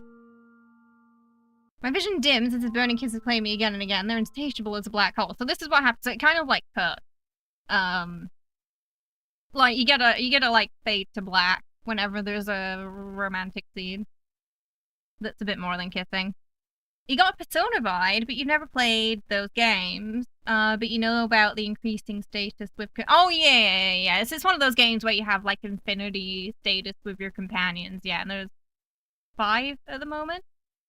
It has battles and there are cards to collect which unlock memory. The main story is wild. I highly recommend checking out our previous VOD. Because, yeah, the main story is... It's also sci-fi, so you might like it, Sunder. Yeah, it's very set in the future. There's all these different timelines kind of colliding together. There's a deep space tunnel. Monsters come out of it. Yeah. My consciousness sinks deeper into darkness. The darkness he commands, and then I'm captured by him once more. We share everything. Oh yeah, they definitely did it. Till we shattered countless pieces at the same time, gravitational vortex. We won't be separated ever again.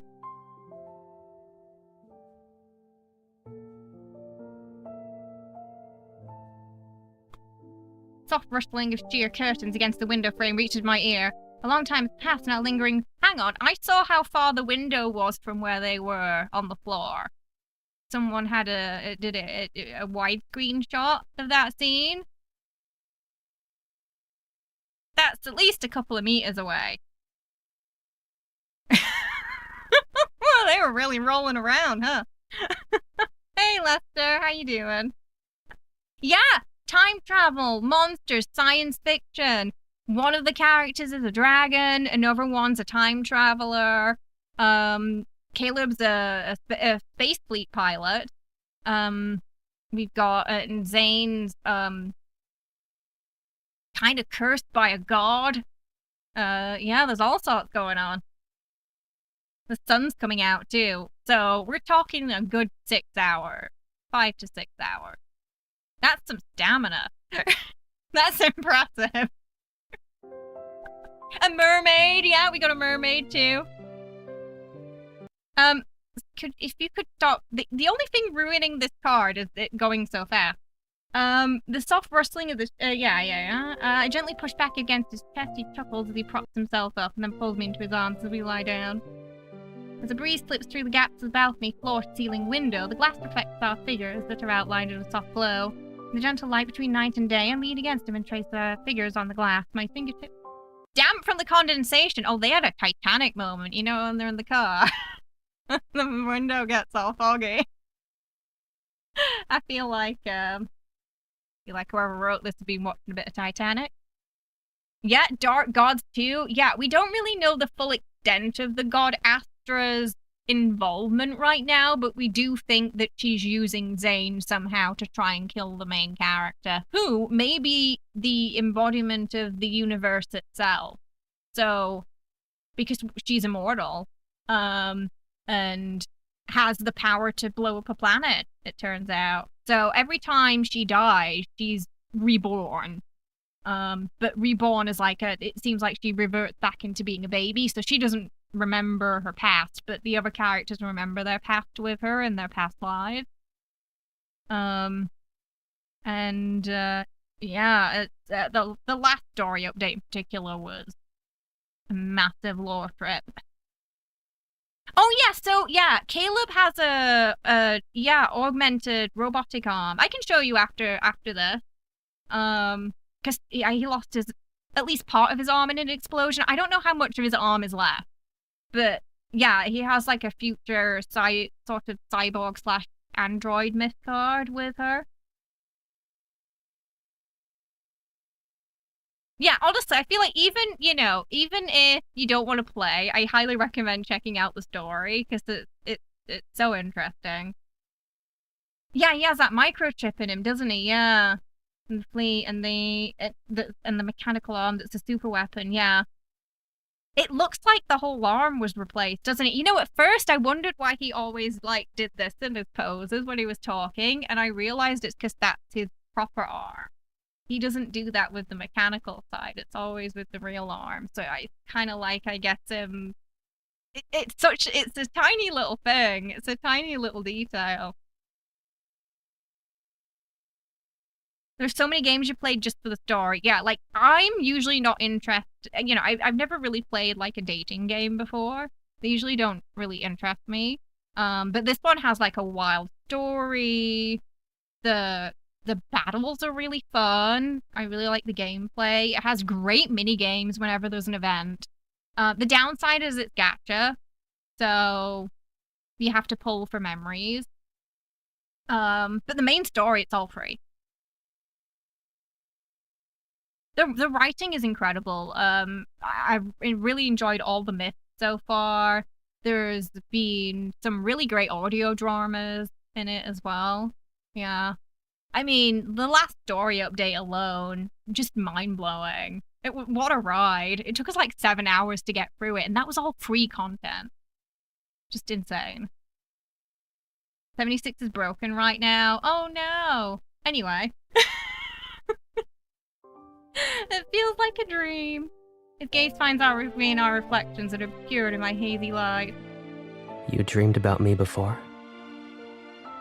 Of course, I dreamed that Caleb called himself a dummy and promised to follow me around like a little tail. I also dreamed that your signal was locked in a tunnel, and there was only darkness and nothing else.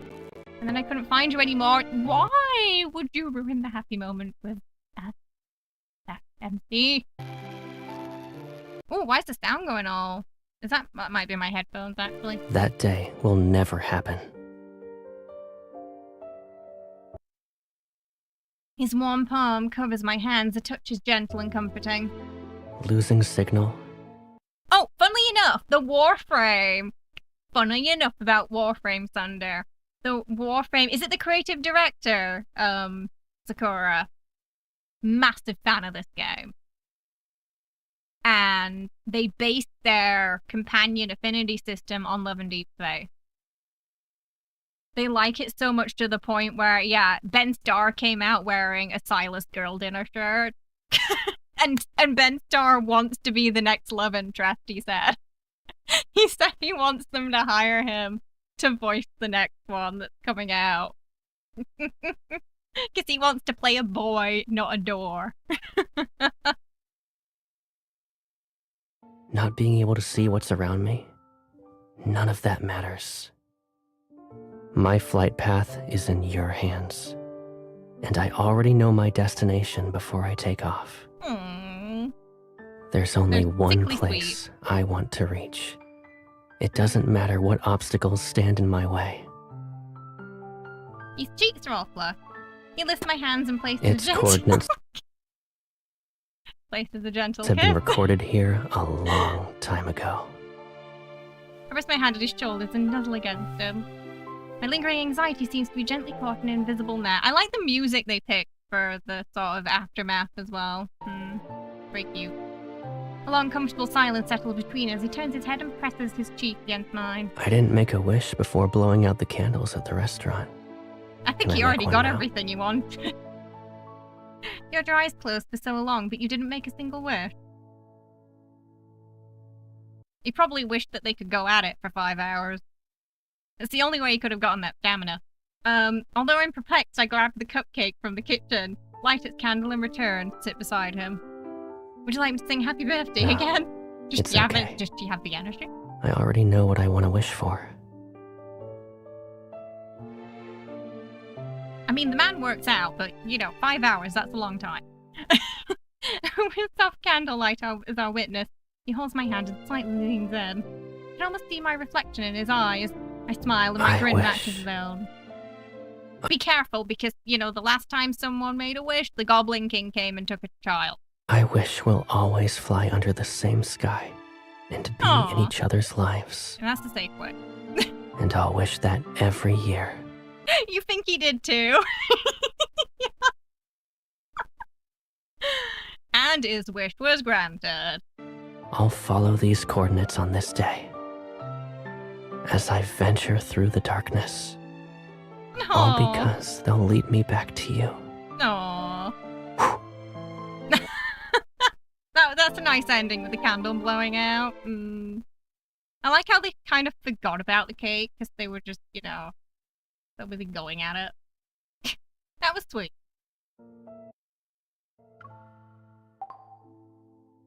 Of course, Megan voices some of the characters herself too. Oh, cute. I like that. It was good. It wasn't as saucy as I thought it was gonna be. My jaw was on the floor. I wasn't. Right? I didn't, I didn't think that they would, but then I saw what I saw, you know, what I told you. Kayla was standing attention. When I saw that, I thought, hang on a minute. Is it going to be that kind of card after that? Assuming it was intentional.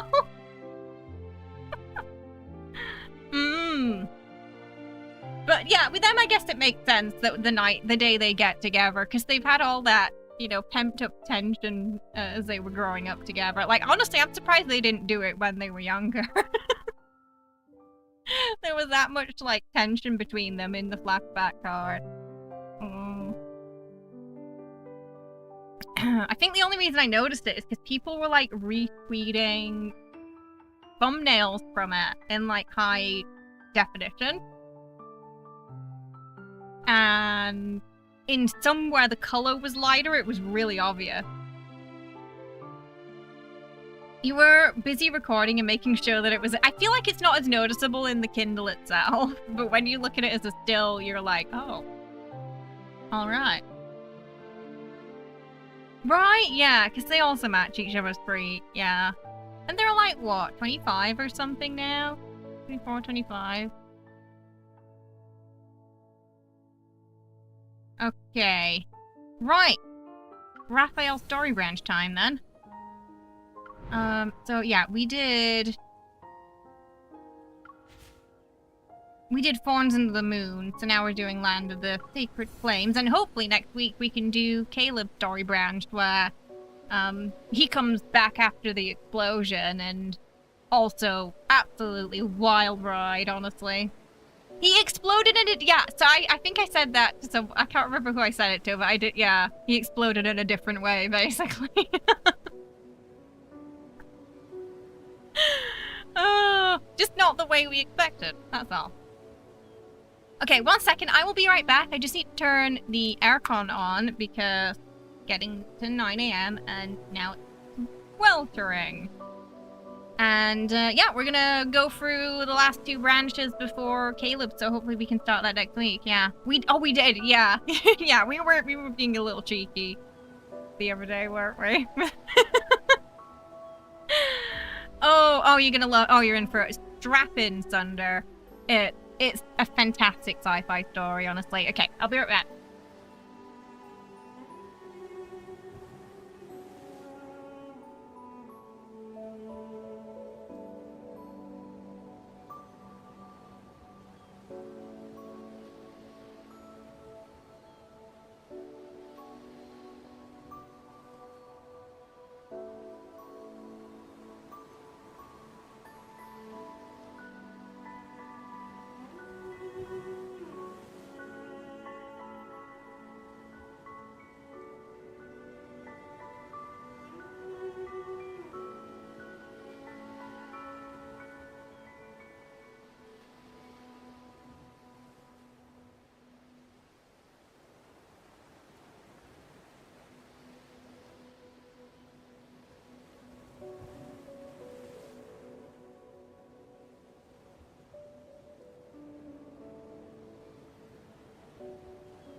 what happened in this one.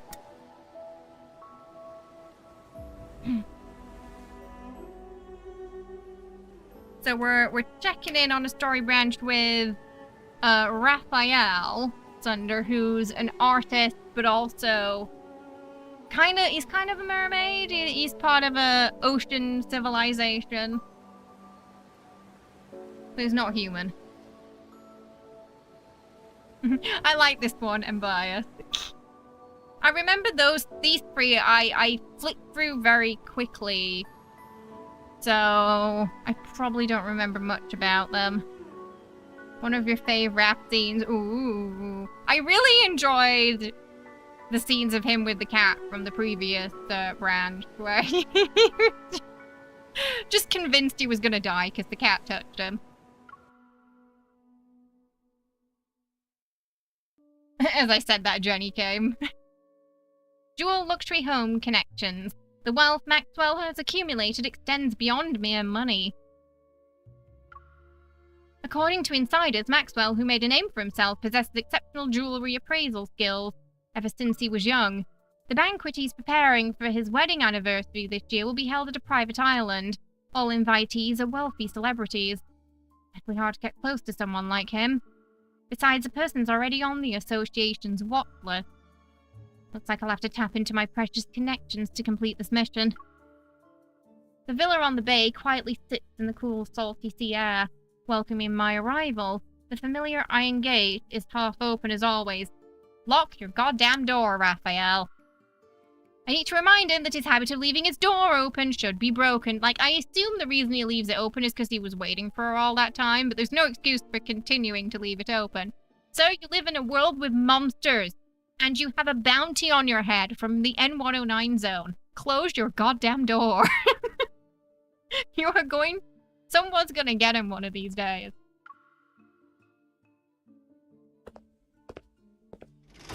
I close the door behind me. And head into Raphael's studio. Like, oh. don't get me wrong. It looks so much better. But your position still isn't visually appealing. There are other people here? That's rare. I think someone might have already gotten to him even. The wind blows through another door before I can reach it, and the sound of waves resounding inside the house rushes to greet me. In the front of a large floor-to-ceiling window, the unusual figure swings their arms as if they're bathed in sunlight. Raphael?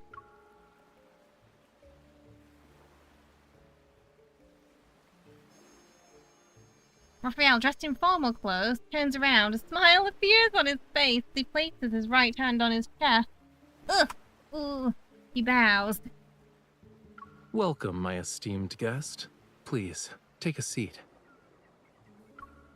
He points at the cushioned high black chair by the small dining table next to him. With his gaze, he urges me to sit. When you mentioned a concert, were you talking about this? Is it happening now? Of course. Okay. Sunlight washes over the chair. A teacup sits on the edge of the table, and a dark red plush carpet covers the floor. Jenny, I heard we'll be looking at a 50. He put a lot of thought into preparing this. He's not messing around. Since the audience is here, the concert can officially begin.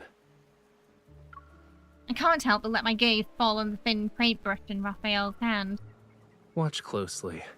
This isn't just any paintbrush. It's... Marks and Spencer's paintbrush? Sorry, it sounded just like the advert. Raphael slightly lifts his chin to create suspense, and then he turns back to the floor-to-ceiling window. He holds the paintbrush and poses. If I'm not mistaken, that pose is that's the pose a conductor does. Is everyone ready? Huh? I look around the room again. I'm the only one here. Even if we count the beach, only a few seagulls are perched by. They're preening their feathers. Cookies. Cookies?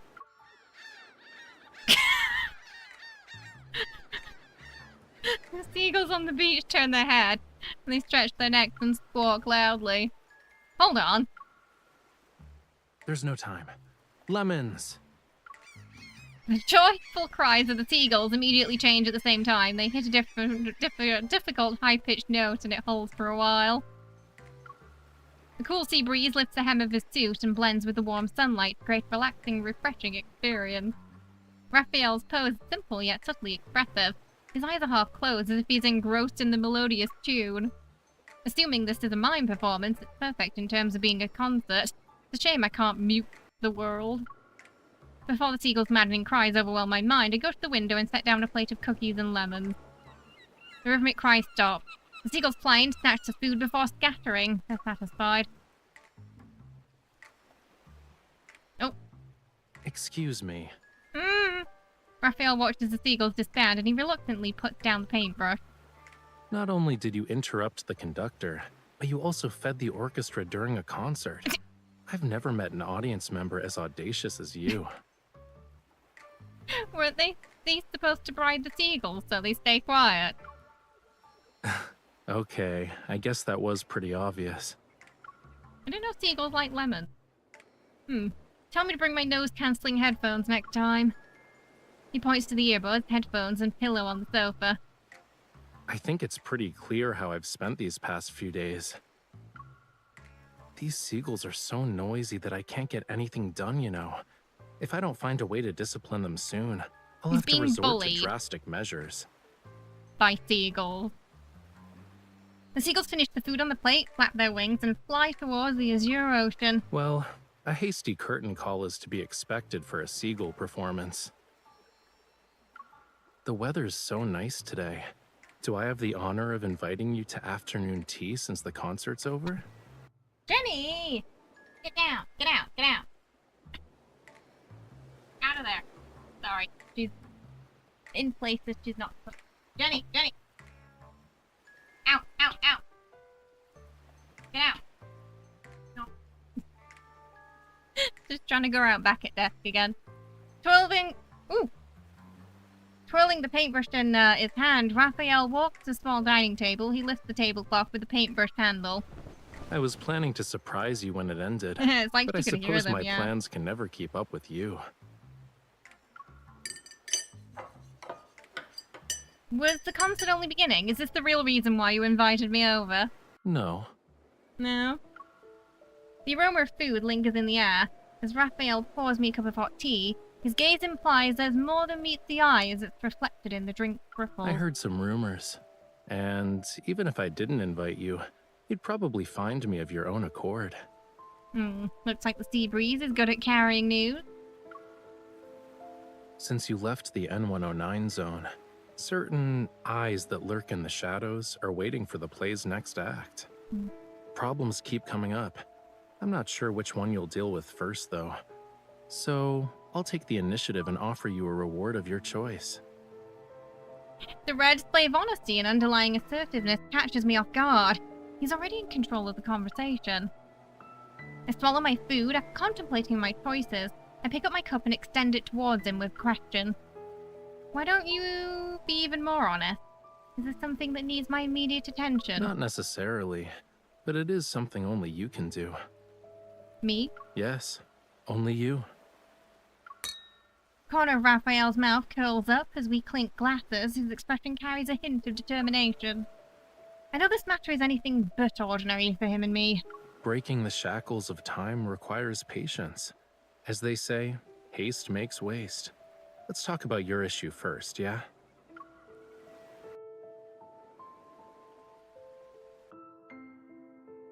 I'm really curious if in the next story branch with him, we're going to get an update on what exactly that deal was that he made with the guy in the nest. So I don't think it's revealed in this one, is it? But I also worry for him that something bad might happen because he made that deal.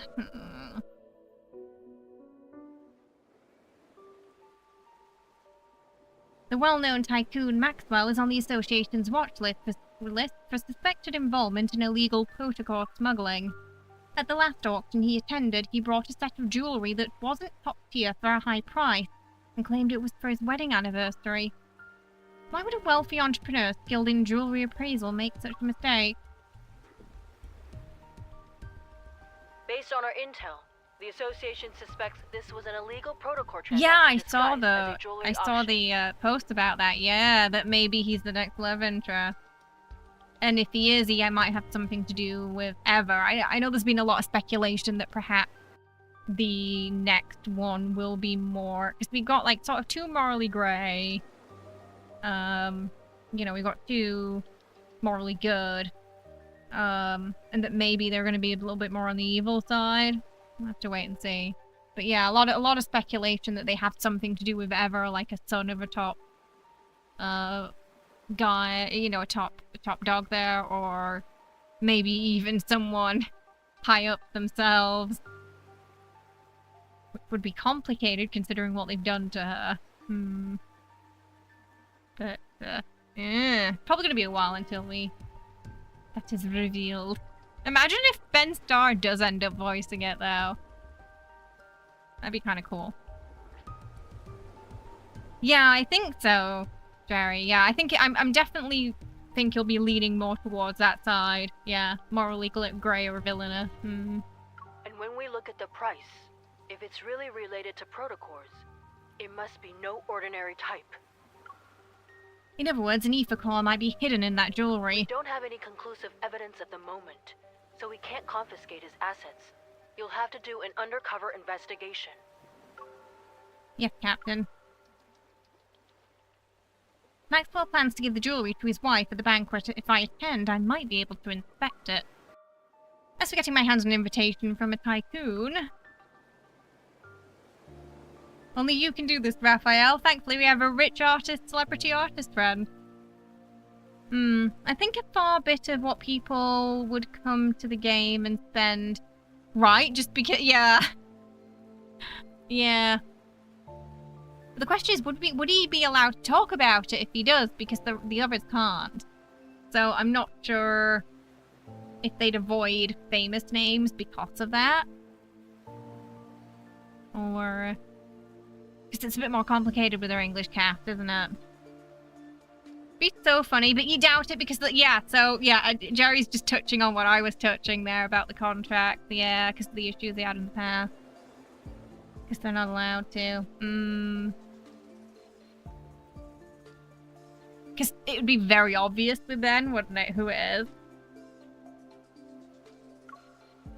You know it wouldn't be. There's no way you could keep it a secret. Your eyes already acknowledged how wonderful I am the moment you walked through that door. You don't need to butter me up even more. Raphael leaves the exchanging room with his hands behind his back. Anticipation builds with each step he takes. What about the invitation? Didn't I say I'd present you with a reward of your choice? Here you go. Ben, not a chance. He'd enjoy it. He'd be singing it. He really would. Reb Ford wouldn't let him keep it a secret. He does make a fine door, though. He wants to be a boy. He wants to be a real boy, not a dog. The shadow falls in front of me. Raphael covers my face with one hand and ties something at the back of my head with the other. I raise my hand and touch the smooth surface. The object's sort of firm. Raphael wraps an arm around my shoulder and leads me to the mirror. A mask for a masquerade. And the invitation to Maxwell's private banquet. Raphael stands behind me. He appears to be dissatisfied with how the mask is positioned. While talking, he undoes it and does the knot and reties it. Maxwell and his wife Gabriella met at a masquerade ball. The theme of their wedding anniversary is reliving the moment. Guests will wear customized masks as part of his commemorative gift. Sounds like he really loves his wife. Are these masks custom made, so they must represent the wearer's identity, right? Yup. Your clothes and jewelry are ready too. Now's the perfect time to get acquainted with your new identity. I glanced at my reflection in the mirror. I noticed Raphael's somewhat extravagant formal attire that suits the masquerade. So if you're not an artist, I'm curious about the new relationship you've set for us. Mischievous. Raphael winks at me as I'm looking at my reflection in the mirror. A new, talented opera singer who's accompanied by a dedicated manager, bodyguard, and assistant. Which one of us is the opera singer? I'm definitely not your manager, bodyguard, or assistant. I never accept side gigs. Of course. You know, there Raphael's with the promise card here. 3 days later, on the luxurious yacht, the banquet is in full swing. Melodious music accompanies the event. I quietly touch the back of my head, the mask on my face, and the strap show no signs of becoming loose. With a champagne glass in my hand, I stand behind Rafayel. I occasionally pretend to take a sip as I observe the people around us. Why are you so far away? Rafayel, who's also wearing a mask, turns around and looks at the distance between us with some confusion. He gestures for me to come closer. Your clothes and mannerisms are your face in a banquet like this, which means they're under everyone's scrutiny. So, people are gonna think I brought an assassin with me when you stand over there like that. Funny you should say that. I don't know. I don't think she knows he's an assassin yet, right? At this point in time. So she's probably a bit suspicious about the painting situation. I mouth, this is the distance a bodyguard should be at, to Rafayel.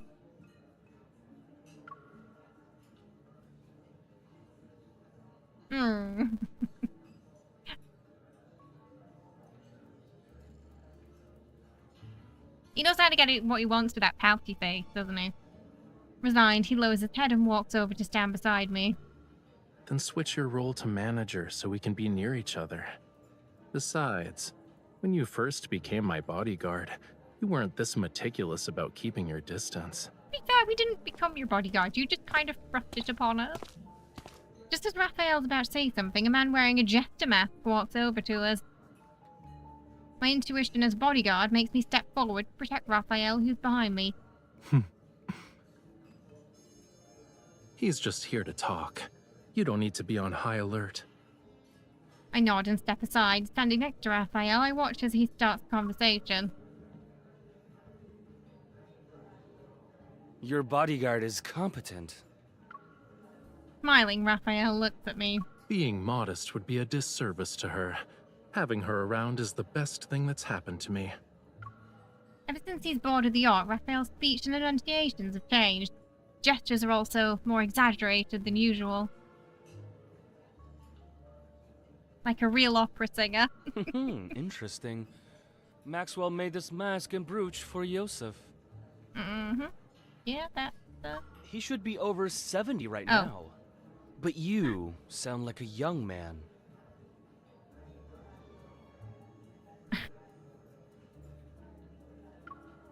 Here we go. I feel a little on edge, but my expression remains calm as I take the wine glass from Raphael's hand.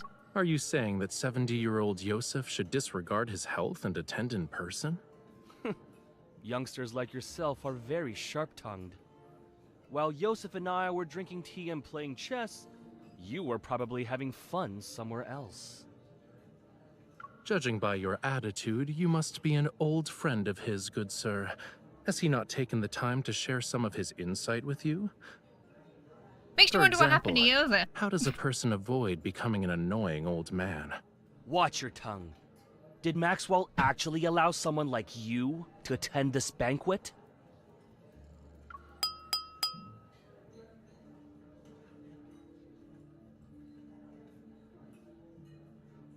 On the hold of the ship, the crisp sound of clinking glasses captures everyone's attention. A middle-aged man wearing a dark purple velvet suit stands up with a glass of wine. Smile is barely concealed under his mask. I'd like to thank everyone for attending this banquet. Oh, it's really quiet for some reason.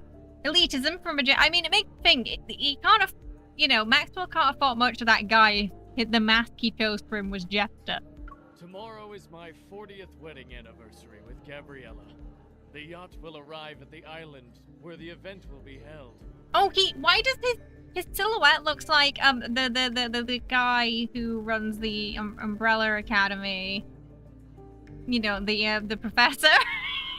That's what his silhouette looks like. Upon seeing the host, the jester reluctantly closes his mouth. He angrily glares at Raphael before walking away. You're thinking the same. I'm so glad I'm not the only one. Raphael adjusts his mask and discreetly curls his fingers at his side. He's beckoning to me. Once I'm next to him, we quietly start talking to each other. Is it time for Plan B? Yeah, remember to act natural. Leave the dramatic parts to me. Also, like, the Monopoly guy and the Giga Chad had a child.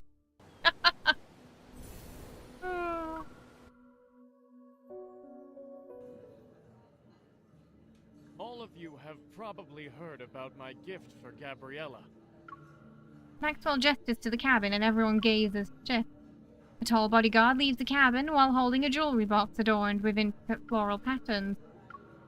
Following Maxwell's directions, the bodyguard places a jewelry box on display that's been specifically crafted for it. It's located at the front of the banquet hall. You have a theory about the Monopoly Man. Bathed in meticulously placed lighting and accompanied by perfect angles and color, the jewelry resembles a solidified dark blue, tranquil ocean. This might be a good chance to get a closer look. You also must have heard about the people who claim my old eyes are failing me, and I can't tell what a real treasure is anymore. As Maxwell lightly jokes about himself, everyone joined in with a good-natured laughter. When the official banquet begins, I will let everyone know that its true value is far beyond the money I spent. It must be the perfect piece of jewelry for Gabriella, since he spent so much money on it. I heard it compliments Gabriella's eyes. Maybe that's the reason. I hear the guest conversations around me, recalling Maxwell's files. I shake my head. Rafayel understands the meaning behind my gaze and follows me.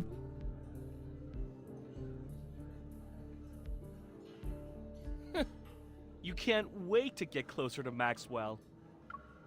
He's annoying. The jester follows us, and his unabashedly rude remark catches Maxwell's attention. What's going on? As soon as Maxwell walks away from the display, the bodyguard carefully closes the jewelry box, picks it up, and leaves the way he came. Rafayel and I exchange a glance and decide to stay still for now. This is good. Maxwell, would you kindly introduce this young man? Who's this young man wearing Yosef's family brooch? He's strutting around like he's some kind of VIP. Sir, please keep your distance away from my employer. What are you talking about?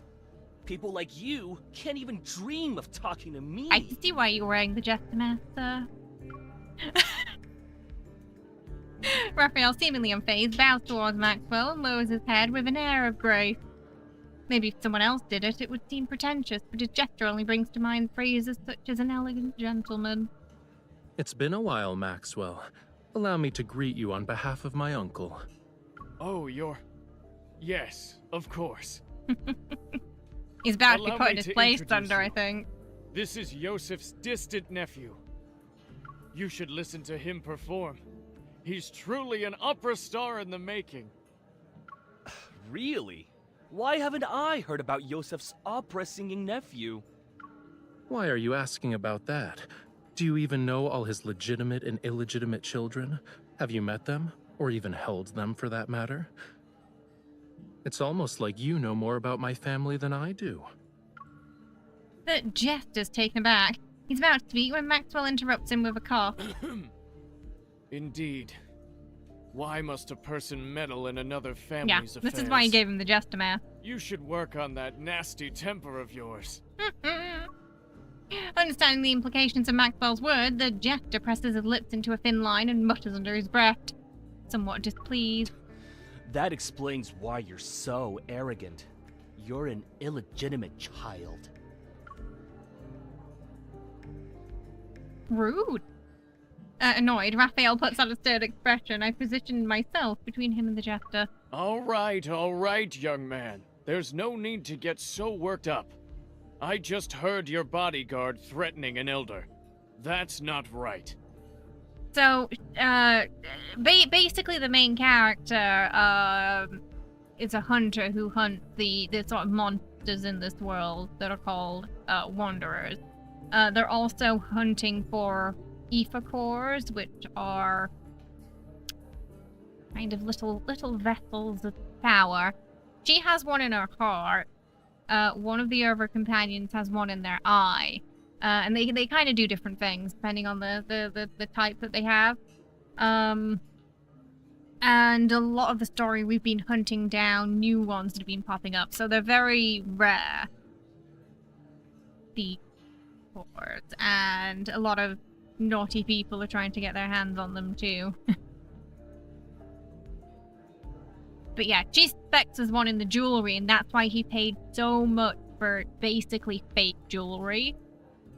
So she wants to get a look at it. I can't do anything about that. My bodyguard, who's also my manager, has a bad temper, especially when it comes to people offending me. I can't just ask her to stop being so protective of me, can I? Oh, so Raphael's an assassin. I don't think she knows that yet, though. But in the last, so they have this like seasonal thing called a promise, and usually there are 2 cards you can get during the promise season. And the last one, the one that's on now, basically he goes to a sort of banquet to assassinate somebody in that card. Maxwell raises an eyebrow before understanding the situation. Ah, youth. For my sake, why don't you all calm down? The night is still young. There's no need to waste it on trivial matters. Raphael scoffs, but immediately quiets down after I pat his back and then nods at Maxwell. Now that the misunderstanding's been cleared up, I'd be happy to extend this courtesy to you. Let's head back and rest for a bit. Raphael offers his elbow to me, and once I place my hand on his arm, he escorts me out the banquet hall like a performer leaving the stage. I think he did a Miss Piggy as well. Raphael heads back to a secluded spot, slows down, and then leans towards me and exhales. Acting is so exhausting. But thanks to him, no one will question us. It should be smooth sailing for our future operations from here on out. It's a shame the script changed from nephew to illegitimate child. Shouldn't be any problems, right? The old man has countless illegitimate children. No one would bat an eye if word got out.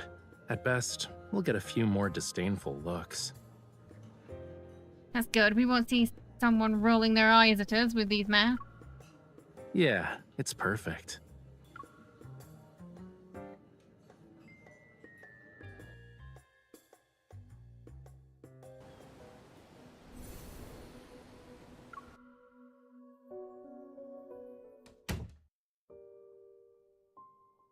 I wasn't able to get close to the jewelry, so I didn't sense anything unusual.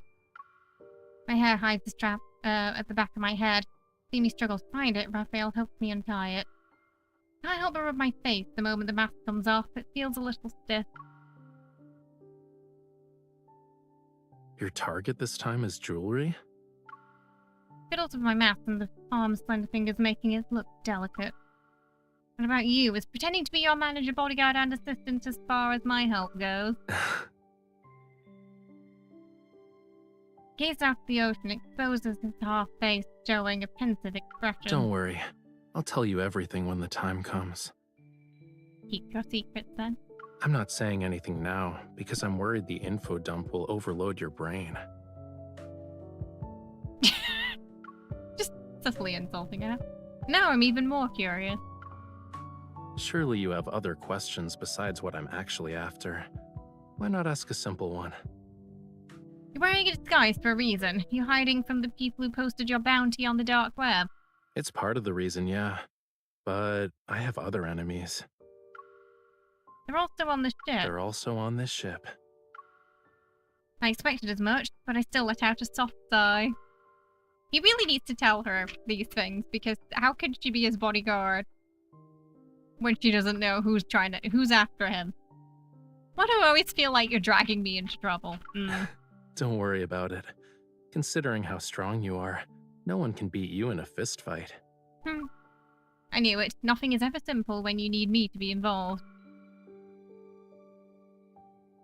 I like that you have faith in her, though.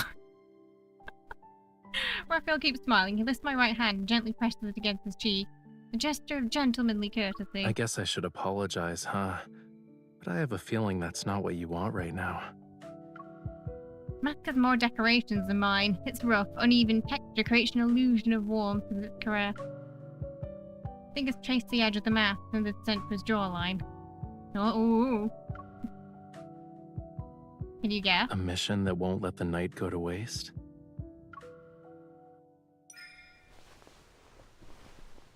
A hand lands on his wrist. I pull him towards me. Correct. I'll wait until the dead of night to pull off a grand high. Want to be my partner in crime. I feel like that's probably not what he was talking about. The masked frozen smiles brimming with vitality. Rafayel is infused into it, and it almost comes to life as its wearer gazes at me. The sea at night is the perfect stage for a magnificent performance. I'm honored I get to share it with you. She's just like, I got a job to do. Cruise ship fluid floor, 9:15 p.m. While the guards change shift, the corridor's empty. Perfect time to start our mission. I already know the yacht map by heart. I carefully push open the door and bring Rafayel with me.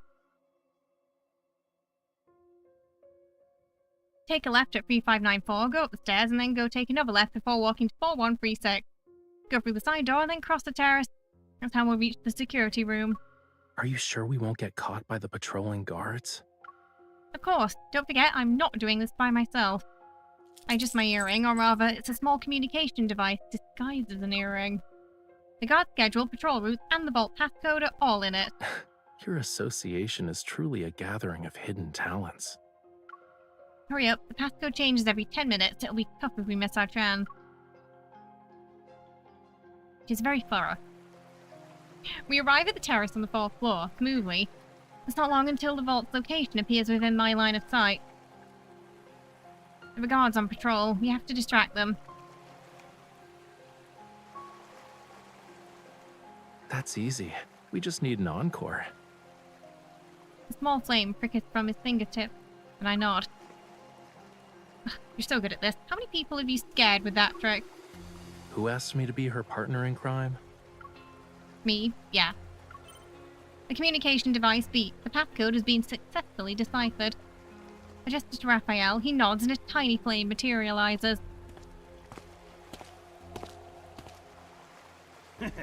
You're a good man, Maxwell.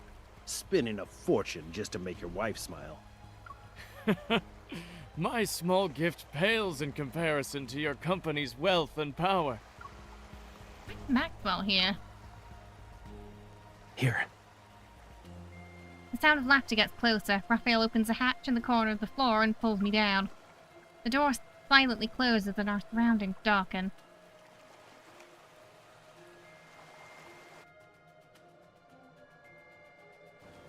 Is that someone from Ever he's talking to? Whatever they say now, it's some rich, high-profile, you know, company with lots of money. I just assume it's Ever. The space below the deck is cramped and small. With the faint light from the aromatic emergency light, I can barely make out the piles of items. Concerned that any noise would alert Maxwell and the others, Rafayel and I have to stay close together and not move. What's wrong? Your hand's poking me. He hesitates before moving his hand aside and rests it on the clutter behind me, as if he's trying to wrap his arms around my waist. Sneaky. Against the hazy light, his figure's hard to discern, but the depths of his gaze are front and center and profound as the ocean. They were just at a masquerade. I forced myself to look away and focus on the commotion above us. Originally wanted to attend, but he couldn't leave. He asked us to send you and your wife his regards. You're too kind. You know, you might be right about the Monopoly Man, Thunder. Everyday life somewhere else? Is the passcode about to change? It's okay, we still have at least 7 or 8 minutes. Let's wait. But aren't you uncomfortable? Of course I am, I say in my heart. Filled up in front of Rafayel, I can't stretch my limbs, and they're starting to feel numb. To make matters worse, a strand of hair falls across my face, and it's almost in my eyes. Puff puff. I try to blow it away, but it doesn't do anything. Rafayel's bangs slightly sway instead. Let me help. Raises his hand and moves it towards my cheek. However, his elbow hits the deck. Luckily, the people on the deck are still chatting and laughing, and they didn't hear us. I'm fine. I can deal with it. I tried to express a strange feeling of hair on my face, but the more I try to ignore it, the more I focus on it. After a few moments, tears well up in my eyes, my vision starts to blur. That is the worst. He lowers his head. Suddenly I can see him much in greater detail. He's so close that his eyelashes almost brush against my cheek. Accompanied by the faint warmth of his breath, his nose touches the area between my eyebrows. He slowly moves that annoying strand of hair to the side. Is it better? I force myself to nod calmly, trying to ignore the heat rising in my cheeks, and I refocus on the conversation above us, so she just missed a chunk of that conversation. And somehow, in the span of a few minutes, their conversation just changed completely. Please think this over, Maxwell. As long as you're willing to give up Jewel Reef, feel free to name your price. This would be a great opportunity for you to collaborate with Ever again, don't you think? I'm sure your wife would agree. Again. A bit of doubt flashes through my mind when I hear that name. Judging by their conversation, this isn't the first time Maxwell has been involved with Ever. Is his protest core smuggling business related to them? I already told you. I'm never selling the island. Stop asking. Maxwell, we've been very sincere. Being at each other's throats won't benefit anyone, right? Are you threatening me? Oh, no. We wouldn't even consider it. But your anniversary is coming up. It'd be a shame if something went awry to ruin the event. Maxwell sounds even more displeased. If we argue for a bit before parting ways on bad terms. I sigh when the sound of footsteps fades away. I reach out to open the hatch door.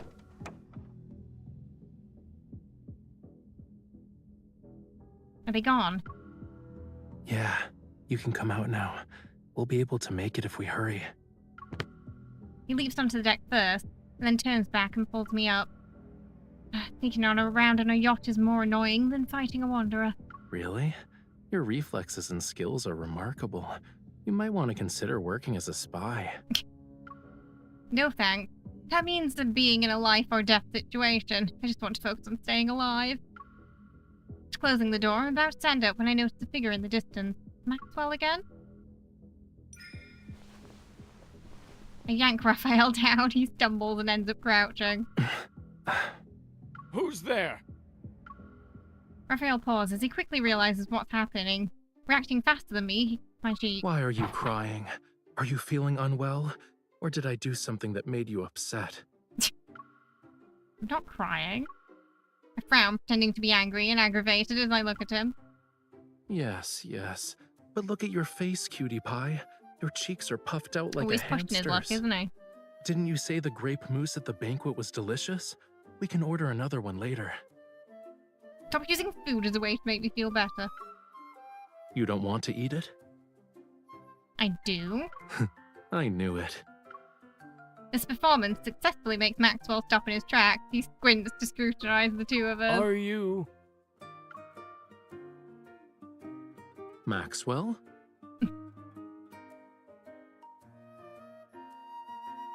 Rafayel turns his head. Upon seeing Maxwell, he appears surprised. He quickly helps me stand up.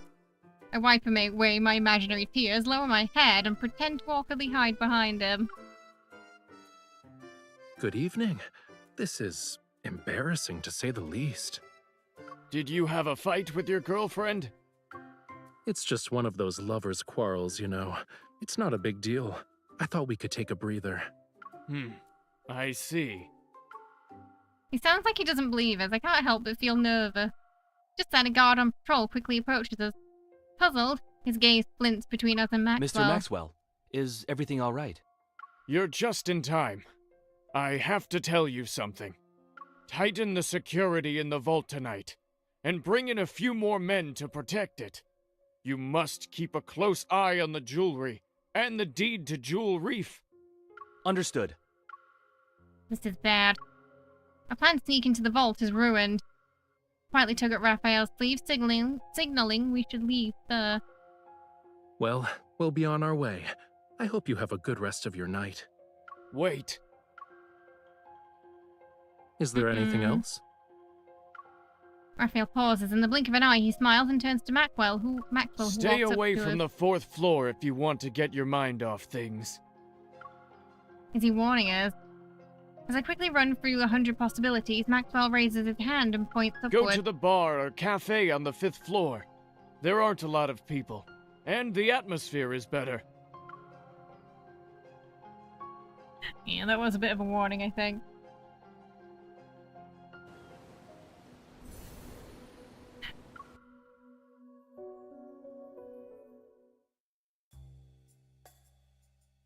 We would have already gotten the jewelry if it weren't for those 2 island buyers.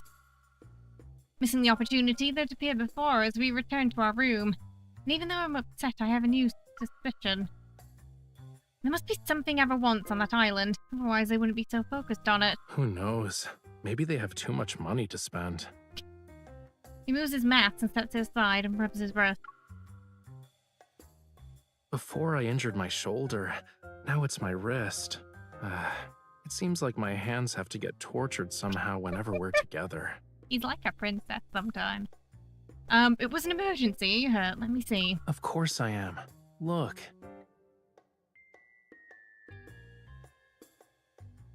I hold up his wrist. Several minutes pass before I find a faint mark from a fingernail.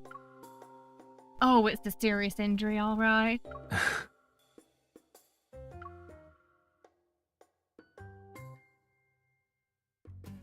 He unbuttons his cuffs and loosens his collar and then sinks into the chair. He eases himself into a comfortable position. Are you still thinking about the jewelry thing? Yeah, won't be able to catch Maxwell if I can't get close to it. Honestly, I think this guy isn't as suspicious as you make him out to be. He wears his heart on his sleeve, you know.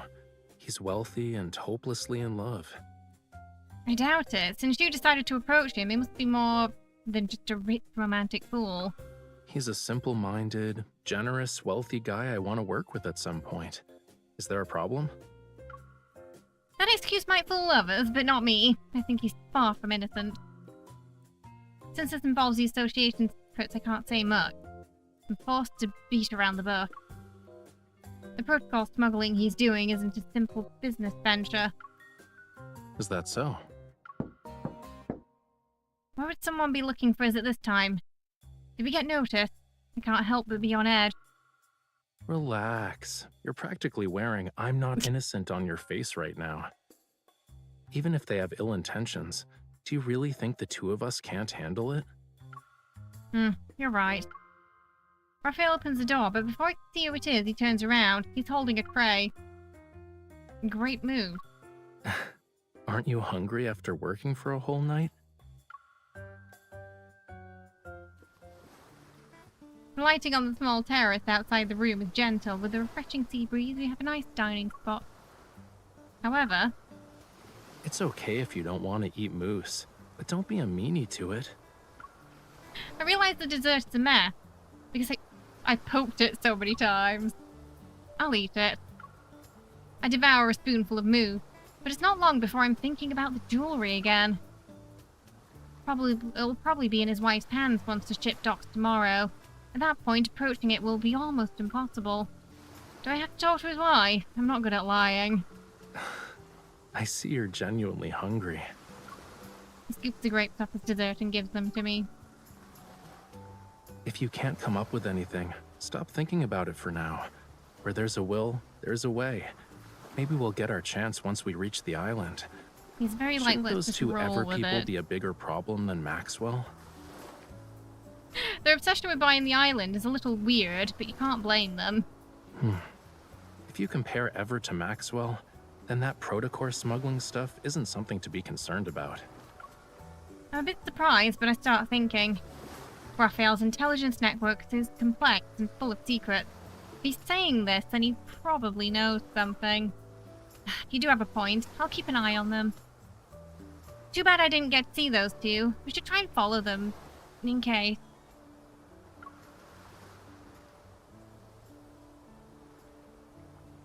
Okay, it's time to stop using your brain. Raphael waves his hand in front of me. His expression becomes stern. I told you that so your mind can take a break. It wasn't so you could throw yourself into another problem. I feel like he's trying to distract it. But, like a magician, he pulls out something to feed me. I bite down and the candy sweetness flows my mouth. Right now, you're only allowed to think about one thing, which is replenishing your energy before going to bed. I guess the dessert worked.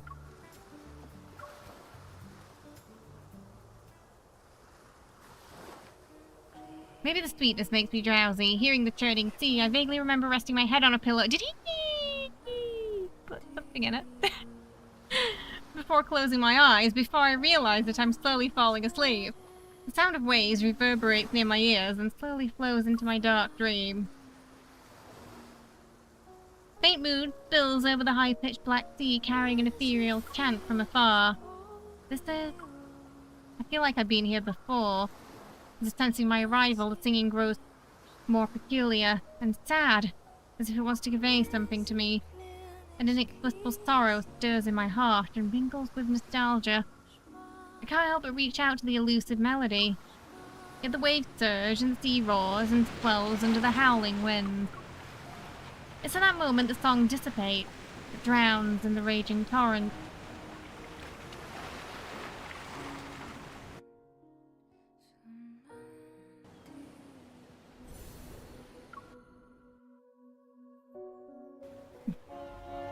Jenny's still up Ladies here. and gentlemen, we'd like to welcome you to Jewel Reef. Ooh, we're on the island We now. are gathered here today to celebrate the wedding anniversary of Mr. Maxwell and Miss Gabriella. We have prepared various means of transportation for your use. You may relax at your lodgings or explore the island. What was that film where they went onto the island for the and it had the murder mystery? Was it Knives Out? What's most notable about this island is the extraordinary blue hole situated at its center. It's a rare marvel of the world. The next day at noon, the yacht reaches the island. The middle-aged butler welcomes the guests. The ceremony will be held at 7 o'clock this evening. Transportation will be arranged to ensure all attendees can make it to the manor's banquet. The butler guides each guest to the cars. Individually, with a smile, he turns his attention to us. Do you need anything, sir?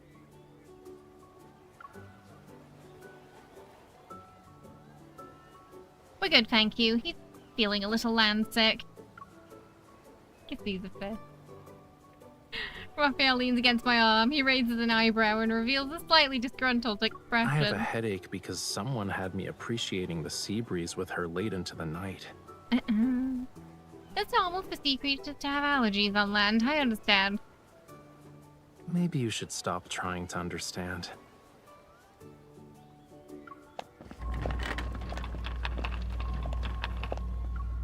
At that moment, as if a delicate string tightens around my heart, faint tremor ripples through me. I turn around, see several guests and guards escorting a safe. Behind me, they pass. The jewelry's definitely got something off about it. Unfortunately, my hunches aren't enough to justify a proper investigation into the jewelry. I still need to figure out how to get accurate data on the jewelry with my watch. Once I have that, the association can officially start an investigation on Maxwell. Confronting these guards head-on isn't impossible, but cleaning up the mess that would come after would be troublesome. Chill out. Once we're at the banquet, she'll wear the jewelry. You'll have plenty of opportunities to get close to it then.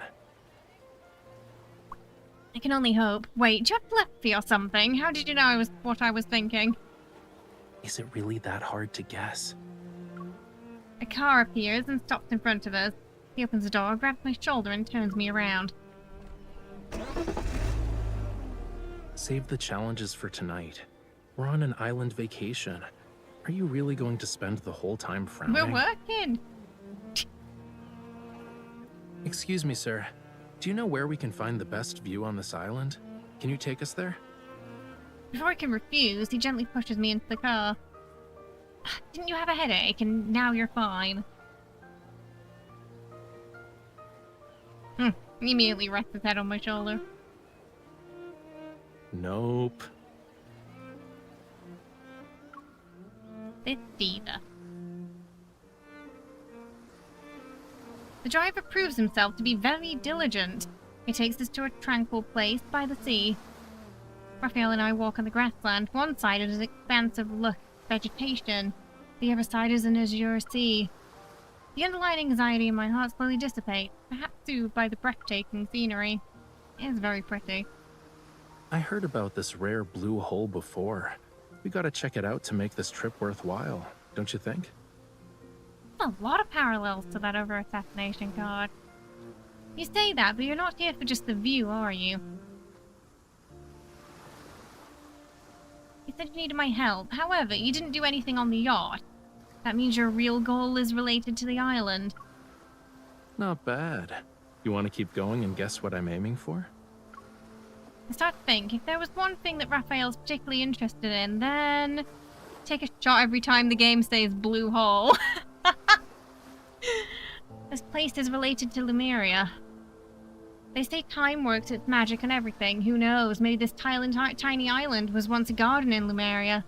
Thousands or millions of years ago. I can't say for sure if it was a Lemurian garden, but... Many years ago, this place was part of the ocean. He crouches down and separates a small cluster of black grass to unveil a rugged, rocky surface below. Look, these are traces left behind by a coral reef. I crouch down next to him. I look closely, but I can't make anything out. It's been eroded over the years, so it's not obvious anymore. Once upon a time, in an era beyond anyone's wildest imagination, this place wasn't covered with grass. Coral reefs stretched as far as the eye can see. Shells and countless sea creatures, like fish, shrimps, and crabs, used to call it home. Distant and intriguing, the land was a realm of unfathomable mystery to them. But in the end, their once familiar homeland turned into the strangest of worlds. His tone is light, tinged with an elusive emotion. His words carried away by the sea breeze as soon as they leave his lips. Why are you just standing there? You don't want to keep walking? Ooh, okay, what do you want to ask, chat? We got number 1, are you thinking about your homeland? Are you thinking about Lemuria? Or 2, just say, I wanted to look at you. What would you like to ask? 1 or 2? 2 feels like a bit of a distraction from the topic, and the first one is kind of trying to pry a little bit of info from him. 1, you want to ask him about Lemuria? Yeah, don't beat around the bush, maybe. Yeah, play it safe and click 1. Are you thinking about your homeland?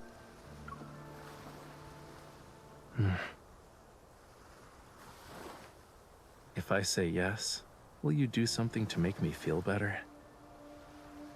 One thing they do really well in this game is like the little sort of micro expressions that they have. The head pat.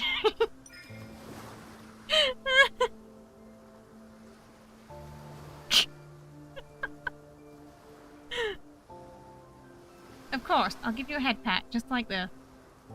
You're not using this as an opportunity to mess up my hair, right? It can be both at the same time.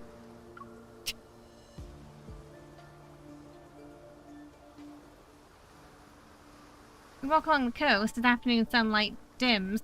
The sea breeze becomes slightly cooler. Wherever step we take, the terrain gradually ascends. Out of the corner of my eye, the dock we arrived at earlier has turned into a distant white speck. Looking down, I noticed a rocky tidal flat, where a small boat is beached on the shore. That's supposed to be a decoration. Judging by its structure, it looks like an antique from a few centuries back, but it's in good condition. The main sail and jib are intact, and the hull looks fine.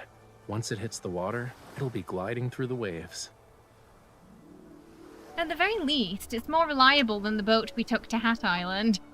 That was like just a little tiny dingy boat there.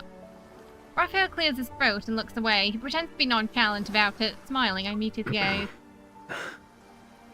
Speaking of which, don't you think we have quite a strong connection with the boats and the islands and all that? Last time we were on an island, we basically got shipwrecked and ran into some wanderers. Who knows what kinds of surprises are waiting for us? I guess there's a lack of faith, huh? Just a little. It's only natural given our past experience. Take this moment, for example. You said you'll show me that blue hole, but we've only seen flowers, plants, and rock. Whoa, easy there, cutie. Look. Look. We've arrived.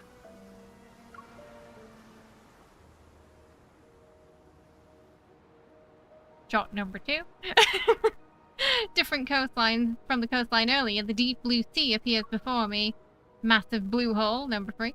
Nestled beneath the circular cliff where the sea seems to have ceased flowing, transforming into a mesmerizing blue gem. Peering down from the edge, I feel like I'm looking straight at the deep sea soulful eyes. Watch where you're going. Don't let it lure you in. He grabs my arm and pulls me back. Well, Maxwell picked a decent venue. This is actually the best spot to view the blue hole. Number 4. I look into the distance and spot a cluster of mansion-like buildings on the lower island, land across from us. A few figures can be seen. Waiters are preparing for the banquet. It's beautiful. No wonder Maxwell chose this place for his wedding anniversary. It's not just beautiful. He picks a small stone and throws it. It lands on the edge of the blue hole, before vanishing into the dark blue depths. The oxygen levels are super low in the blue hole, and light can't even reach it. Barely anything can live there. So, over time, all sorts of rumors about it began to emerge. Some say the blue hole is a gateway to another world. Others believe it hides countless treasures. People tend to have a wild imagination when it comes to unreachable locations. But there's not any concrete evidence to debunk these rumors. An unimaginable secret might be hidden in this blue hole. Most of them, he said. Raphael turns his attention to the blue hole. His clothes billow in the wind and he looks like a bird ready to take to the skies. It's as if at any moment he is about to dive straight into the profound dark blue abyss. An inexplicable tremor reverberates from the depths of my heart. I'm not sure if Raphael's words, a distant call from the undersea, caused it.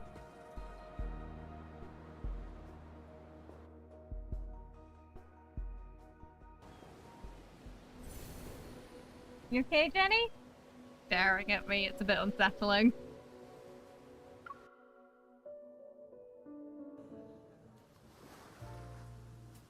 It's 7 PM. The ceremony for the wedding anniversary takes place as scheduled in front of the manor near the Blue Hole.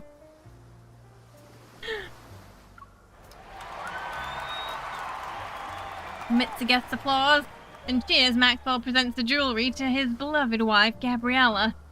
Wearing a mask, I hide with Raphael in the crowd, listening to Maxwell passionately recount how he first met his wife. I didn't realize how similar this was to his promise card. The gemstones used in the jewelry are from the place where they fell in love with each other. Didn't even Talk use about them in being the same hopelessly background. lovey-dovey. There were many rumors about why Maxwell bought it. Turns out he had a romantic reason. But it's also disappointing in a way. However, this is only part of my gift. Gabriella, what I truly want to give you is this island. As soon as he finishes speaking, fireworks explode into the night sky and cast a colorful glow upon our surroundings. Under this radiance is the blue hole of it. A faint light and the water's surface shimmers like a precious gemstone. They say this blue hole is a rare wonder of the world. Not only is it this island's heart, but it's also the sea's. My wife entrusted me with her precious, pure heart, and so I was given the gift of experiencing the best love in the world. That's why I'd like to offer her the world's most precious, purest heart. This island's official name is Gabriella's Atoll. I mean, I guess that's sweet. The fireworks become increasingly more magnificent and dazzling, accompanied by joyful laughter and applause. Gabriella, who's brimming with happiness, tightly holds her husband's hand. The jewelry she's wearing around her neck is even more brilliant. Don't ogle so much. Even a mask can't hide how you're eyeing the jewelry. I'm trying to come up with a conversation starter for when I approach her later. This is easy. Just say, Gabriella, your love story was so moving. I would be honored to hear more about it. Remember, to Maxwell and his wife, you're the girlfriend of Yosef's illegitimate kid. With such a complex background, it's pretty clear that our love story is filled with obstacles. So, it's only natural for you to admire the romance between Maxwell and Gabriella. She might even pity you. Rafayel, did you work as an actor before? How are you able to so easily slip into any role?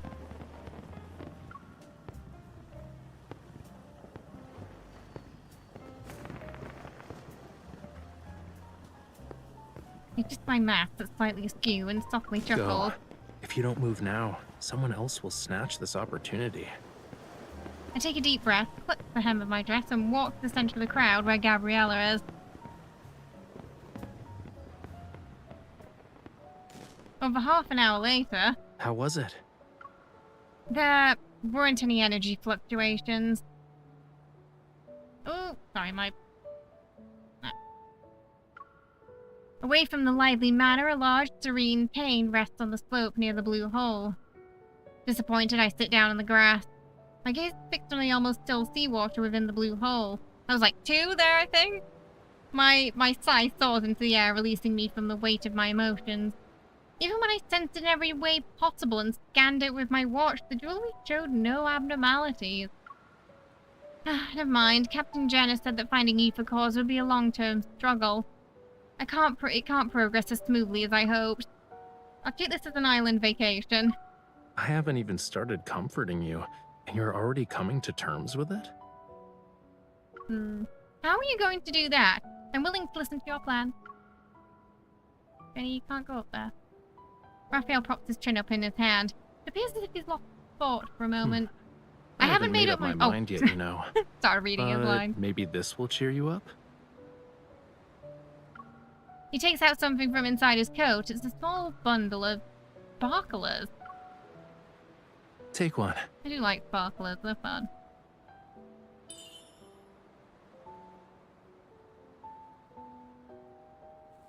Fingertip glows. Before my very eyes, small fireworks blossom from it. I can't help but laugh. Rafayel, I discovered one of your new skills. You always manage to pull out something unexpected from your coat. How many surprises are you hiding? Not a lot. These are all I have. Probably got some knives under there, knowing him. Ignites the remaining sparklers and passes them to me. In my hand, they magically transform into a dazzling bouquet. Ooh, sparkler bouquet. Seemingly attuned to the mood, the sea breeze subsides and allows the sparkles to grow until they flicker out, and then it rises with the tide. Missed opportunity for sparkler minigame. Let's go. It's about time we head back. Shh. A serious look appears on his face, and he turns away. Taking my hand, he swiftly guides me through a nearby rock. We have company. No. Seeing his wary expression, I hold my breath and write my question in the rock with my fingers. Maxwell? He shakes his head. After a minute or two pass, I hear voices that are moving towards us. We're ready. It won't be long before things get chaotic. Ever, maybe? When the time comes, yes. Head to Maxwell's private collection room. It's in the southeast corner. Find it while I stay in the manor, too. These voices, they're the people from Ever. Are they scheming something because Maxwell refused to give up the island? On the rock I write the question, Ever. Rafayel nods. If only Maxwell sold the island to us. Then we wouldn't have to go through all this trouble. Weren't you listening to the higher-ups? The stuff that's hidden on this island is very important. It can't end up with the wrong people. What is this stuff exactly?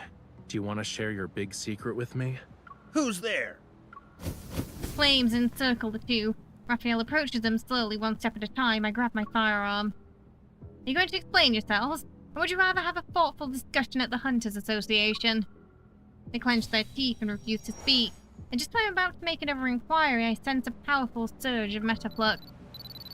Rafayel, a wanderer, is about to appear. My watch sounds the alarm, which coincides with the violent tremors that shake the sea. I hurry towards the blue hole, but Rafayel blocks my way. Before we continue, I need to ask you something. Do you like treasure hunts? Sure? I do, but how's that related to the Wanderer?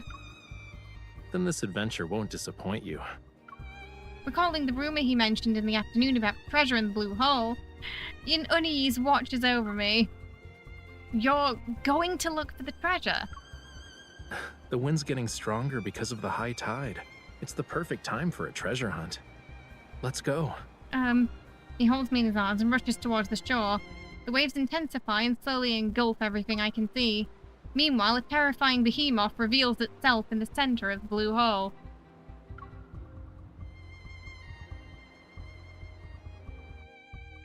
We'll do the fight then.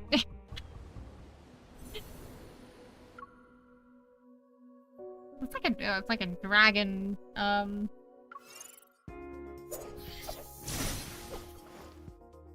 Wanderer.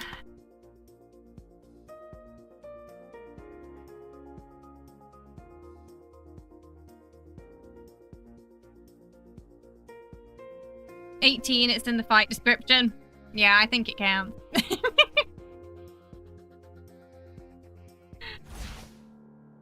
I like these underwater arenas. Ready for this siren song? This teamwork thing is going great. We're the best. I'm getting the hang of this. It's almost over. Don't let it get away. It was just a scratch. You won't escape. Why are you getting closer to it? Come back here.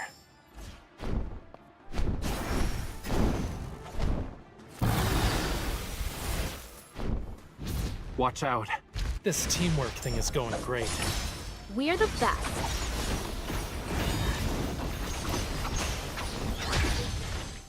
Don't underestimate the power of fire. Rafayel. Yeah, I hear you. Good job. Eat this. Not lifting You okay? It's nothing. Retreat for now. We'll be... Ouch! My hands! This teamwork thing is going great. Here's our chance. My turn. Yeah, I hear you. Good job. Oh, man. Faster, isn't it? You recovered so fast. You won't escape.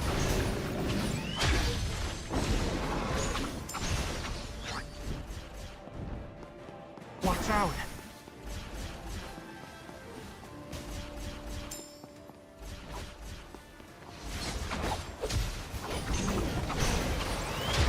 This teamwork thing is going great. We're the best. Trust me on this. Of course. My turn. 3, 2, 1. Nice. We make a great team. Well done, partner.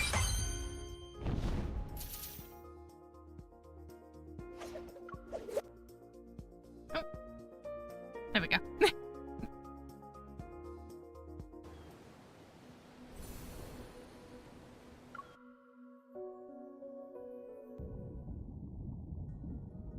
Oh, wait, is this one of the scenes that they updated, maybe?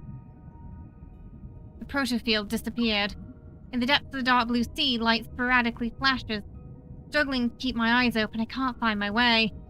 I think we fell straight into the blue hole. I'll swim towards the light and see where it leads. Stop. Now turn your head.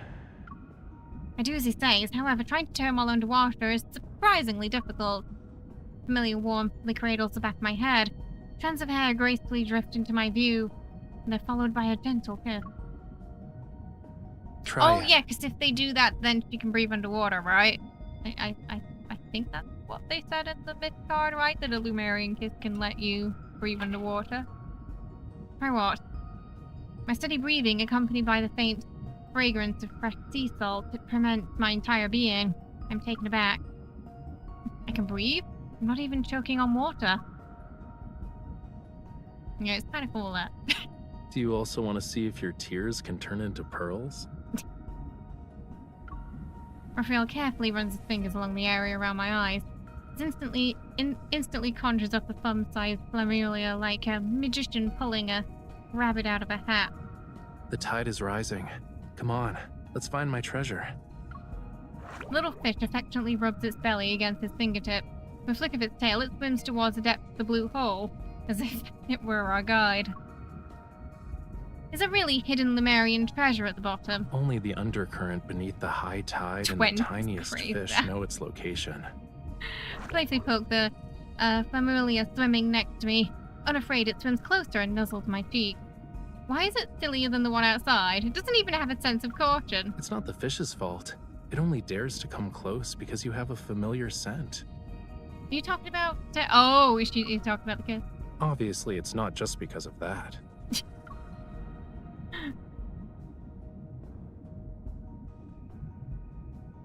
As we head deeper into the hole, the undercurrents become more and more intricate.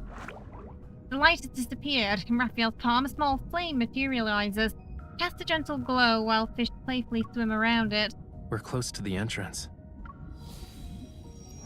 A force surges through the water. My heartbeat quickens, and as soon as I find myself tightly gripping his hand. Are you scared? I shake my head and try to peer into the depths of the darkness with the help of his firelight. However, I can't find the source of that mysterious force.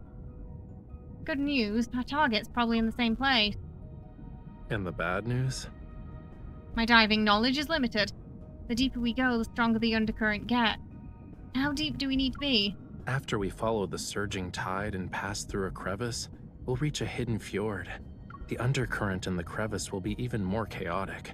Make sure to hold on to me tightly when the time comes.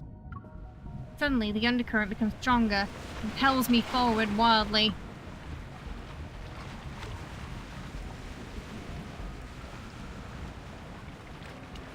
When we come to a stop, we find ourselves in a deeper part of the sea.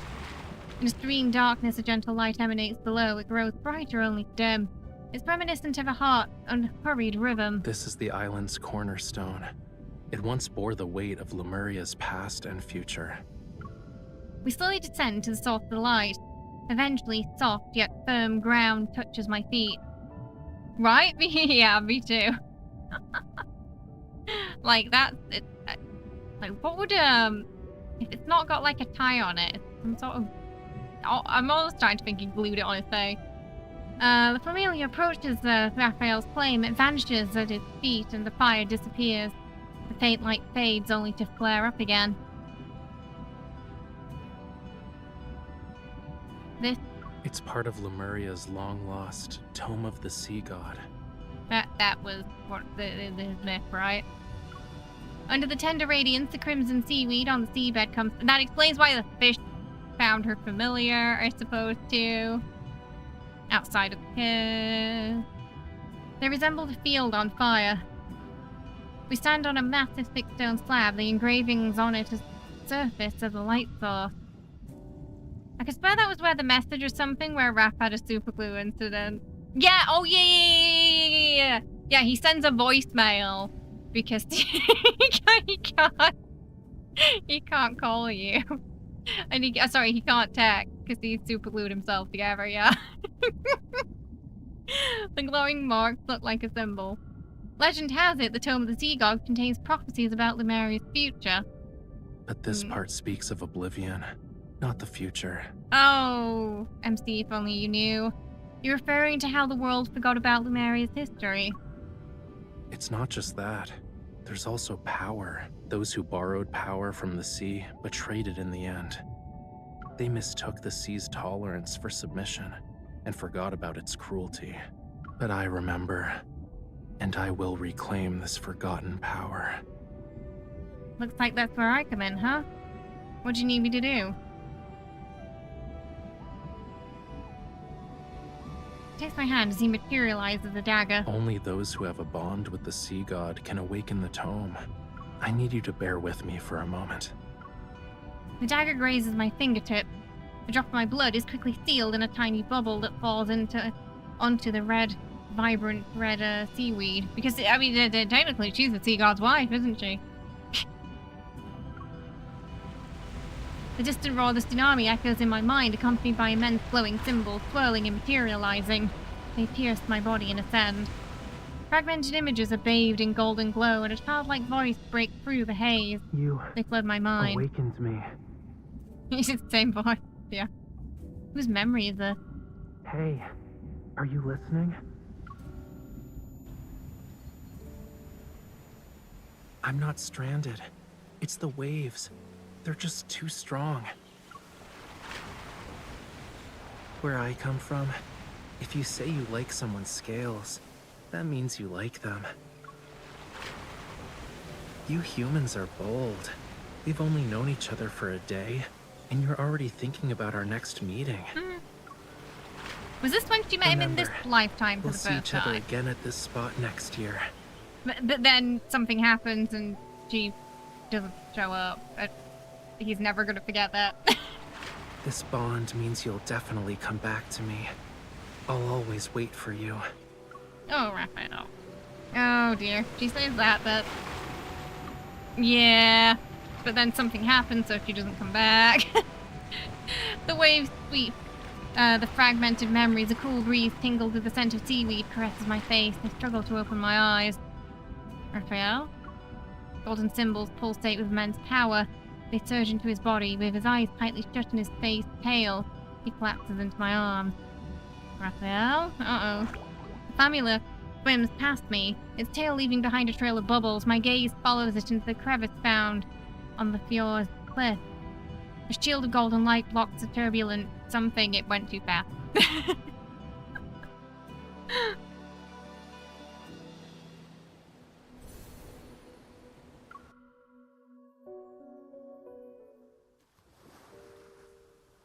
We leave the blue hole via a narrow gap in the seabed. When we resurface, we find ourselves in the ocean. There's a small island in the distance. A nearby ship gently rocks with waves. It looks as if it's been waiting for a long time. Yep. Boarding the ship's hold, I look at its old mast and sails. I know this is the same ship that ran aground on the island. Are you okay? Yeah. After the Tome of the Sea got activated, what happened exactly? I remembered something, and then when I returned to you, you were already... He leans against the deck and sits. With his elbow bent, he props himself up. I said I'll give you an answer. Give me like a minute to...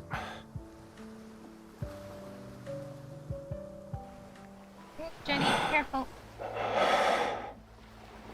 Oh, Jenny!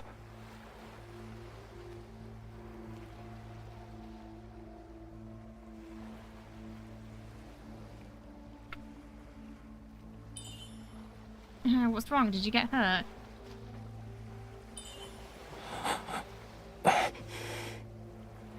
No. Oh, Jenny, go. Trying to sit on the keyboard. Oh, his scales are popping up.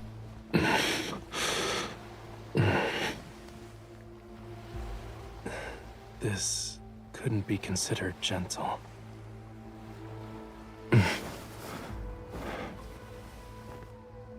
It's getting... Stay back.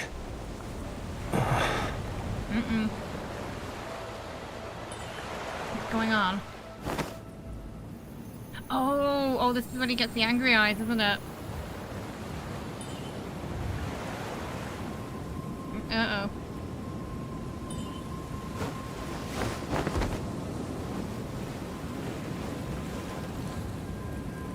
A follower? Or just a lowly sacrifice? You don't recognize me anymore.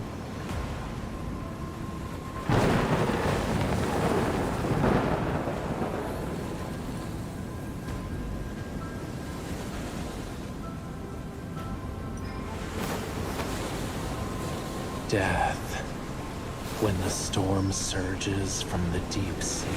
Didn't people used to like throw sacrifices into the ocean for the sea god, didn't they? Back in the day.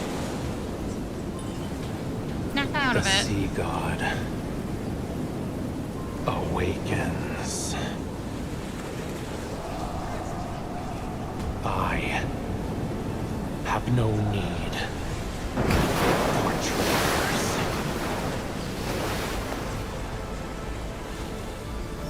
Oh, I order you to snap out of it.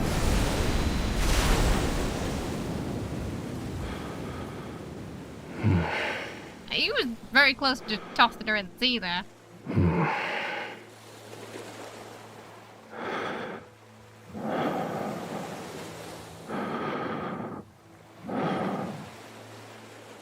You...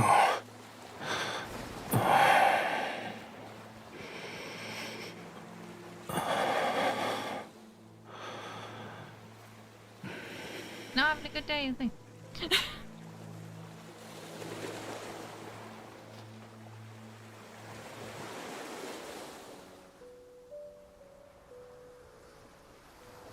Do you know who I am? Of course. Buildings I sit up and lean back against the cabin wall. Give him a once over. There aren't any scales or weird things. This is the Rafayel I know. Don't worry, I'm fine. Look. Holds out his hand, and the fragment on his palm emits a shining light that tugs at my heartstrings. An ether core fragment. I think it was embedded in the tome. I was drawn to its power. It seems like we both received a gift from the tome of the sea god. But there's always a price to pay. Then he put the mask back on, yeah.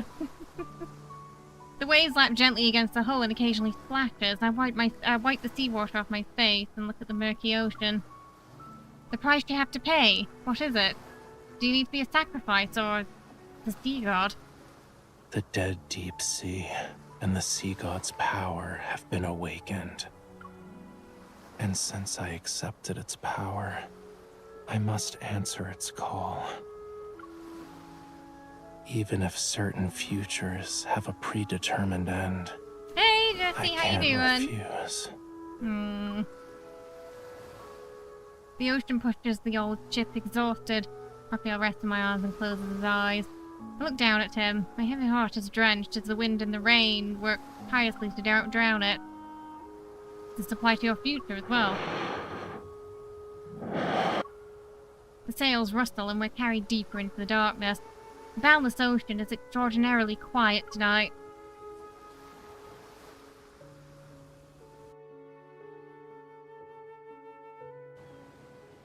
It wasn't great for him the last time when he had sea god's powers either, was it?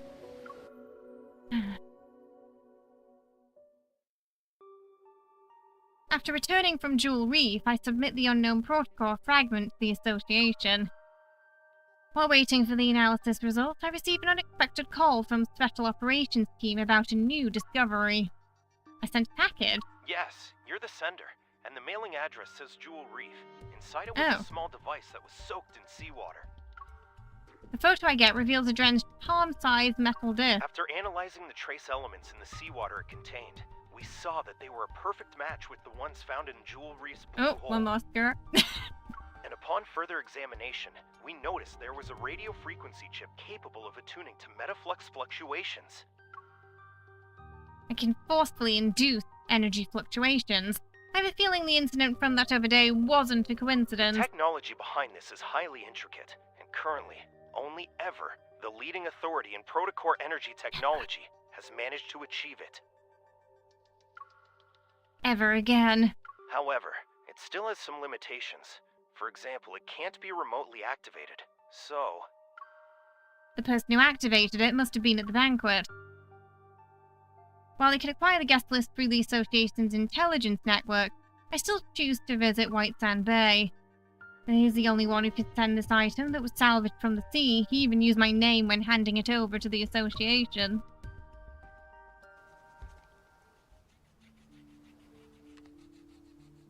The entire morning, dark clouds cover the sky.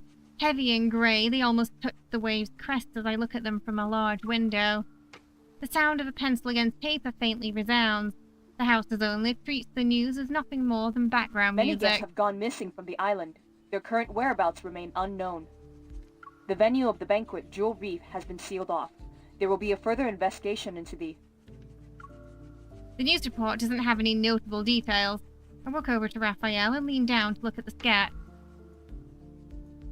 The intricate outline of fish and clusters of coral, the shadow lurking in the cave's depths, appears to be harboring secrets.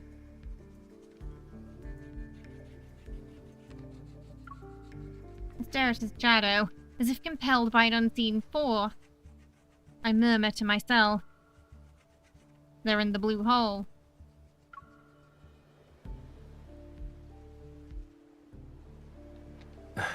It's possible. You know exactly what's happened, mister.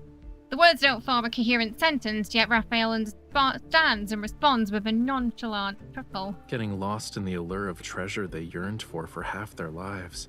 It might be a sweet dream for them. You know who those missing people are? You also saw them. Meeting his gaze, I'm silent for a moment. They're from Ever. There's no doubt that they created the device to lure in wanderers, but I don't have a chance to question the motives of these people who were involved. Compared to those who willingly entered the blue hole, aren't you here for something more important? Of course, that package. Yeah, I figured as much. Maybe it can bring you closer to the truth you're seeking. As for the other thing, if you want to talk about that forgotten promise, you don't need to bring it up now. The weather's so bad today, and I'm not in the mood for a tragedy, you know. Why don't we talk about something cheerful instead? Though the details of my encounter remain hazy, I managed to retrieve a few fragmented, vague memories.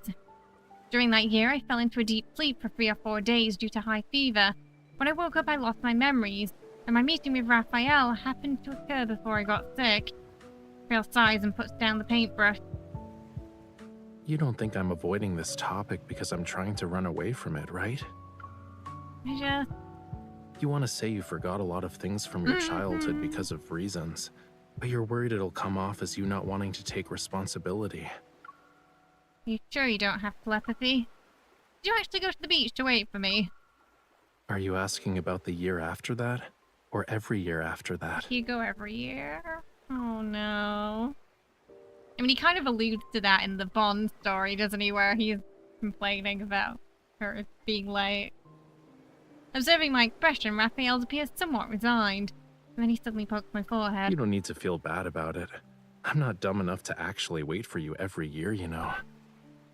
But I did think about how to settle the score with you. Is this why he's so weird with her when you first meet him? You know, he's a little, like, standoffish and just walks off.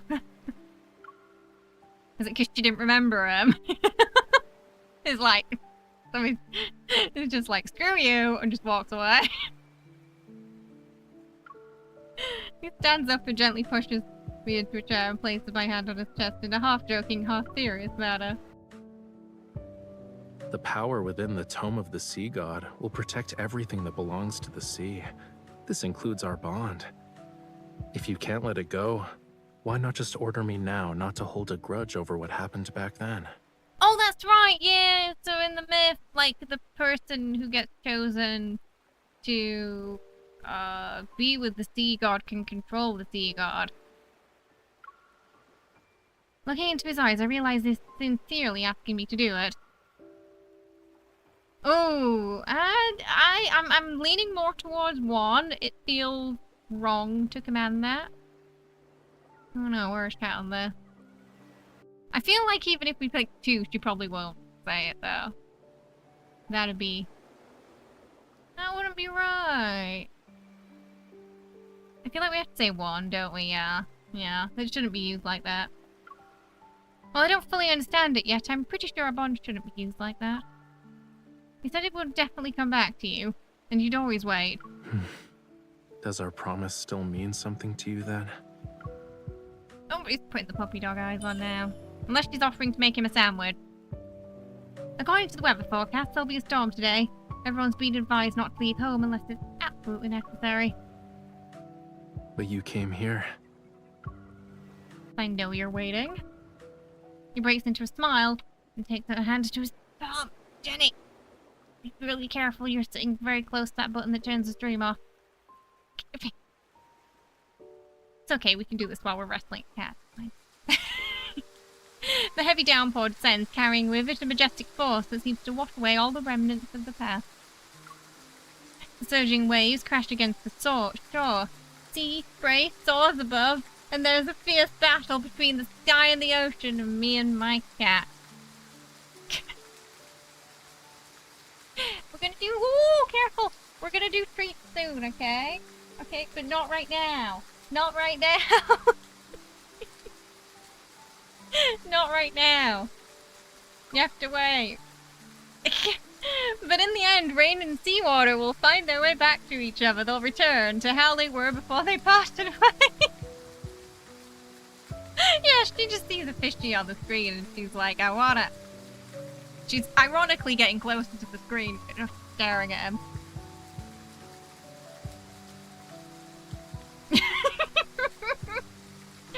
Is Raphael your favorite, Jenny? Hmm?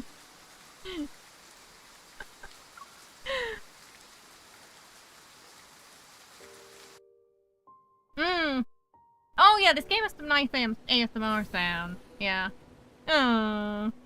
She finally knows why he was pissed about her, waiting. About any time she's late. She finally knows now. Oh, maybe we should watch that Bond, because I feel like now that makes more sense. We can watch that. So I feel like it's a good time too. Jenny! It's Night and Stroll, I think.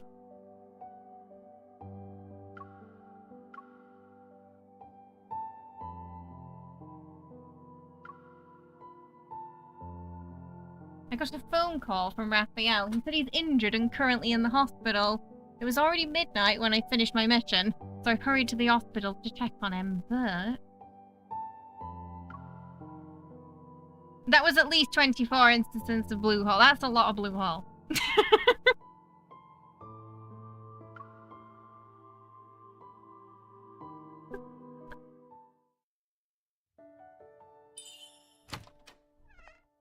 Raphael! Oh, sorry I'm late. He's already pouting. What happened? Are you alright? Raphael?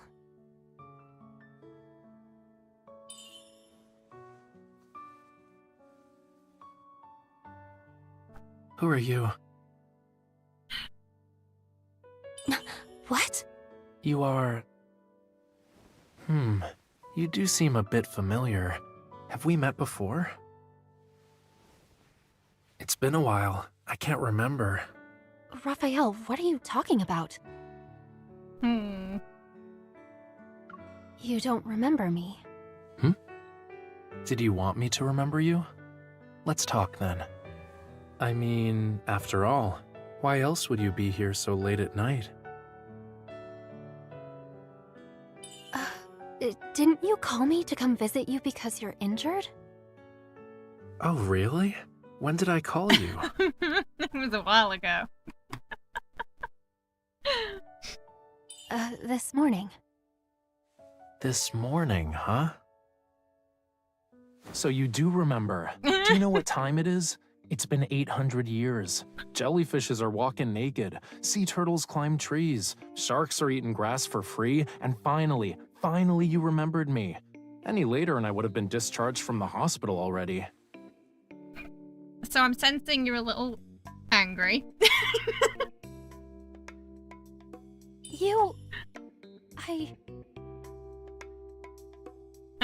There was an emergency?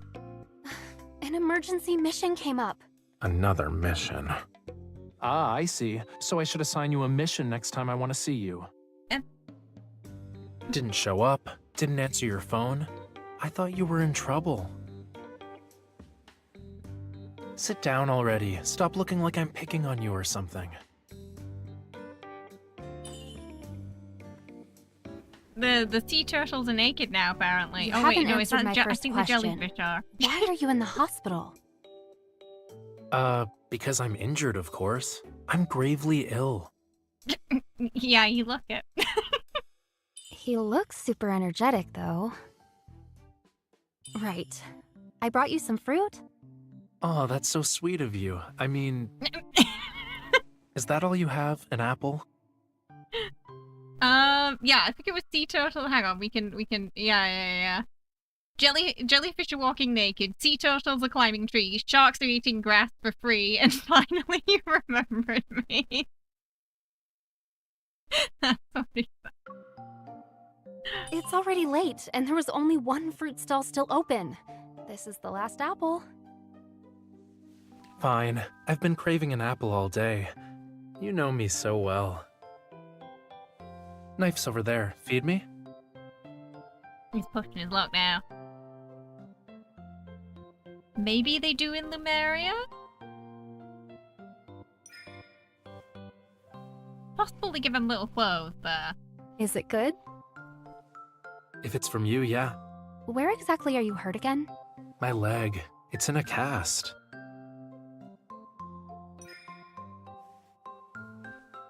Is it that bad? What did you do? Well, some kid was crossing the road without looking, so I pushed him out of the way. In the end, I fell and broke a bone. That seems unlikely. Because he's still annoyed at her, but he also wants an apple. So, will you have to stay here for a while then? Don't tell anyone else. Those tabloids are gonna praise me nonstop again if they find out. I prefer to keep a low profile. He is a filthy liar. Really? Is that so? Even the nurse doesn't believe him, you'll see later. Broken bones take time to heal, and even eating an apple takes effort. Maybe you can smuggle me out of here. The nurses are so mean. I can't even leave this room. How am I supposed to smuggle someone out of a hospital? Visiting time is up. Please leave. Oh, okay. Why didn't you knock? This is my private room. Ignore her. I'm the patient, so what I say goes. Patient, huh? Mr. Raphael, you told me that you came out of the bathtub, stepped on a paintbrush, and twisted your ankle. What made you check yourself into the hospital? Rich people have weird hobbies. Yeah, saved a kid from getting hit in the road, eh? That's nonsense. You don't believe her, do you? I don't want to hear a word about this. I don't even want to hear you speak. Don't say it. Hold it in and swallow.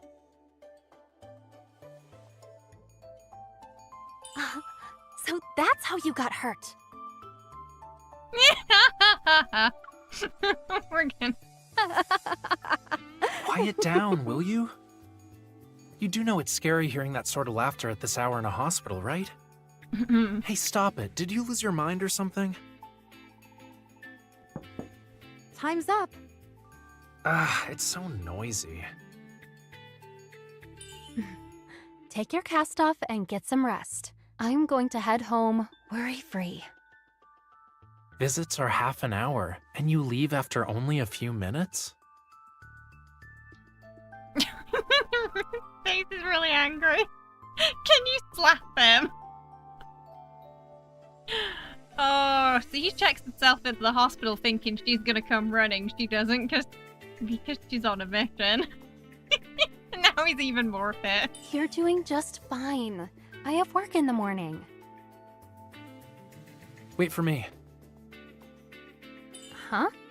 Let's go. What are we waiting for? I thought you said you couldn't Can't go I be outside. around you a while longer? All right. Walking with you in a moonlit garden is a wonderful experience. Yeah, Fun broke even. his leg, huh? We've only taken a few steps outside. Doesn't matter. My ankle's twisted, so I'm moving slowly. No rush. I see you're still in a good mood. Hush. Don't talk. I think I hear something screaming. Really? How did I not notice? Sometimes, I envy you. Oblivious and thick-skinned, you must be living a happy life. I mean, it's a hospital. It's possible someone is screaming. Is there a wanderer in the hospital? Yeah, a wanderer. It could be that. Looks like it came from over there. Come on, why don't we check it out? The way I see it, Terrible you liar. just don't want to go back to your room. Yup, the sound came from over here. This pool changes out its water every night, so it's pretty clean. The fish are super fat. Maybe the cafeteria keeps them for food.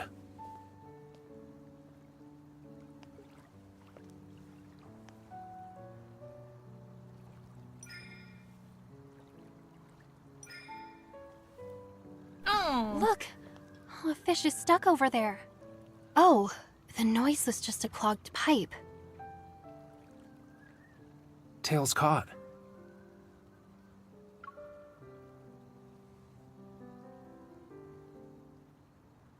Got it. Your willingness to rescue strays? It's very worrisome.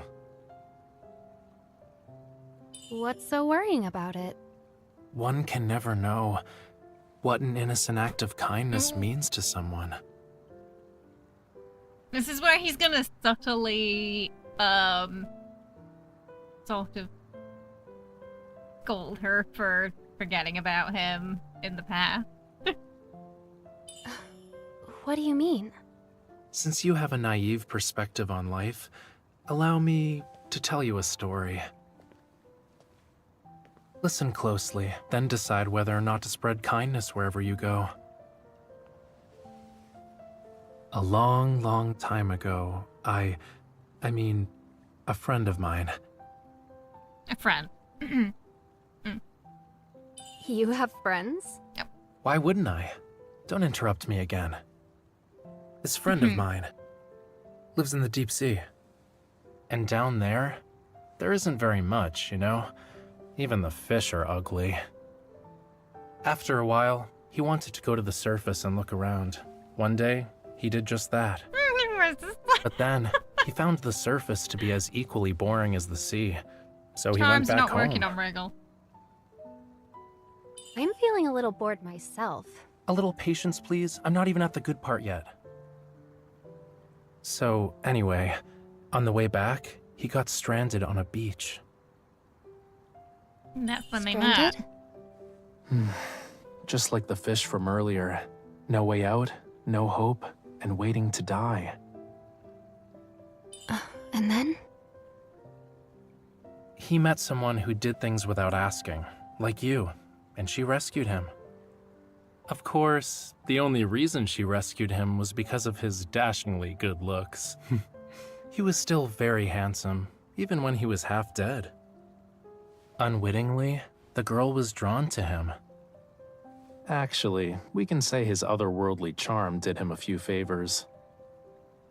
But your friend was rescued. Isn't that a good thing? Rescued? It was the beginning of a tragedy. After that, the girl forgot all about him in the blink of an eye. What a fish brain. But for him, from that moment forward, the deep sea became a prison. He should just make out with himself and leave it at that. Oh. Because? Because he fell in love with the girl who saved him? At this point, she doesn't know that it's her. Yeah. Love. Now do you understand how dangerous the world is? This friend is you, isn't it? Well, what if it is me? I waited for her for a long, long time, and she never appeared again. And like I said, I hate waiting. You made me wait an entire day. Oh, see that you forgot about him again. Oh, I'm sorry. An apology. Promise me that you won't make me wait for you again. Poor guy's got a little bit of trauma from her forgetting about him in the past, I think. But for me, work always comes first. Being honest? I'm not asking you to show up on the dot. Just wherever you are, whatever you get into, you tell me as soon as you can. Don't just disappear ever again, okay? All right, I understand. Swear. I swear it. No, your human vows are never reliable. You do it my way. This man would never survive in an airport line. To be fair, he's rich. He probably doesn't have Close to your wait. eyes. Repeat after me. I will never make Rafayel wait for me. I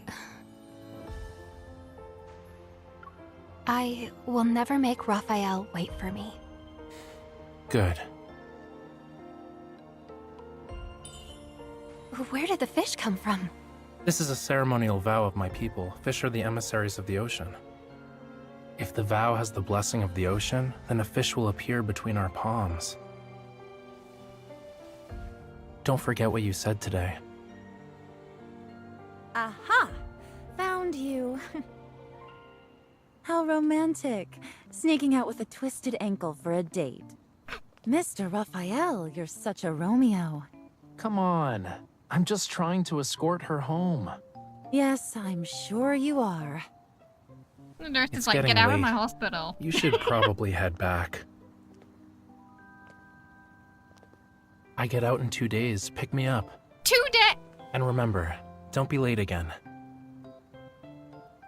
He's having a vacation at the hospital. Got it. Also, stop disappearing on me. Because I don't want to feel anxious and frustrated again.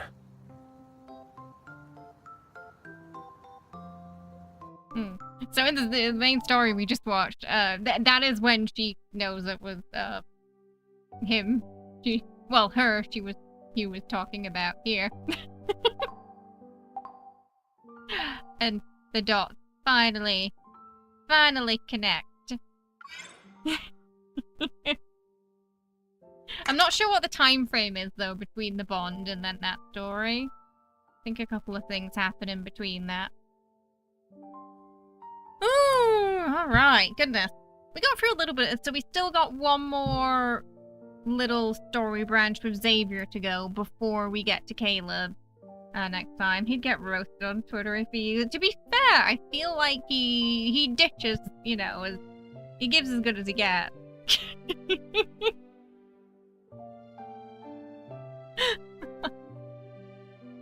He's funny though, Raphael. So, fingers crossed next week we might have some new Raphael stuff. The old rumor mills are correct. We might have some more cards for him.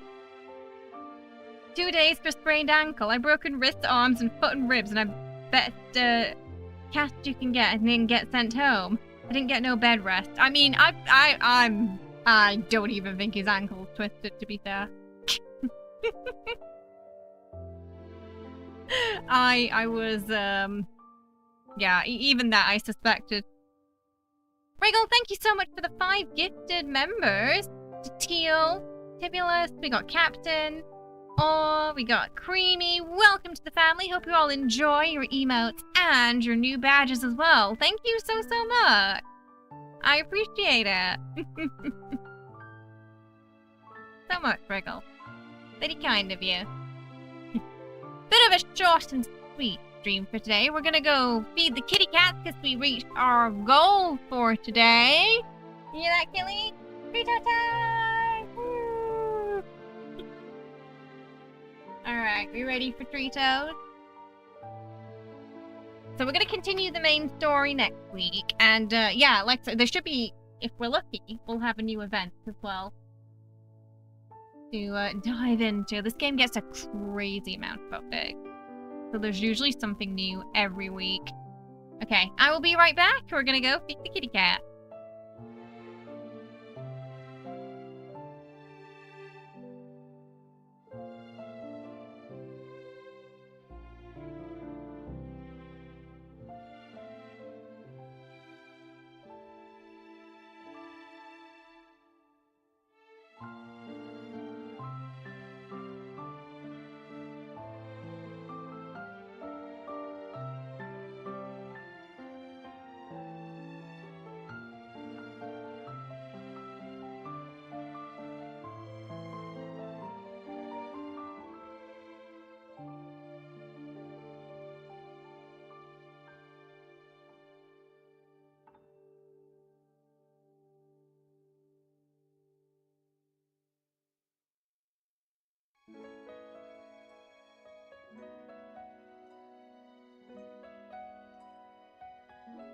Okay.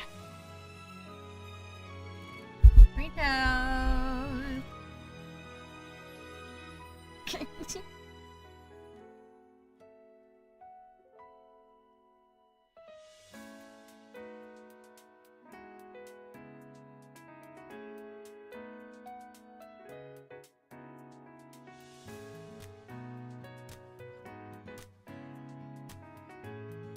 Oh.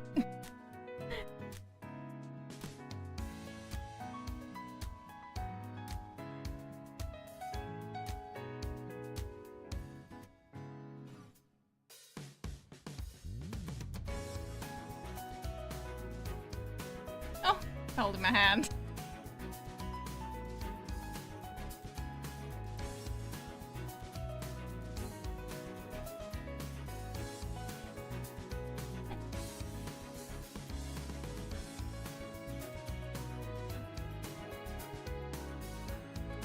Nom nom nom nom nom nom.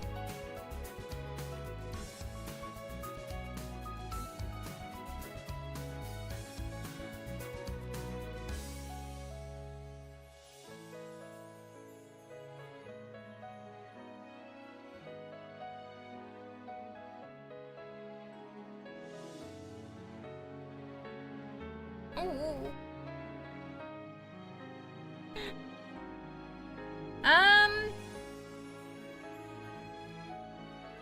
You know, there hasn't really been one that they said no to yet. There was a liver treat that smelled a bit funky, and Duka was a little, like, there's somewhere, like, the smell he doesn't like. But once he tastes it, he's like, oh no, I actually do like this. Oh.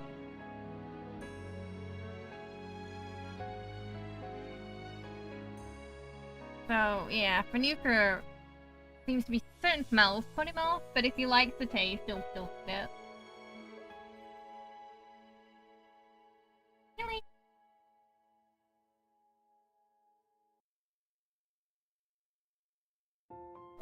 Got some in his beard again.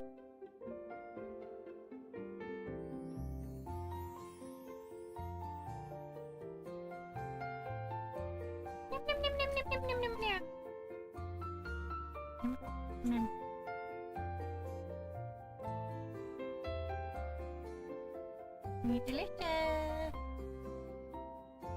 Fritos. Oh, don't bite it. We don't eat the packaging after, Jenny. Not eating.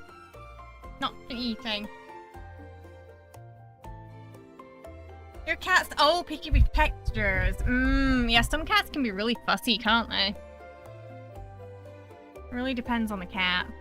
Like Jenny's fussy with textures she'll pee on.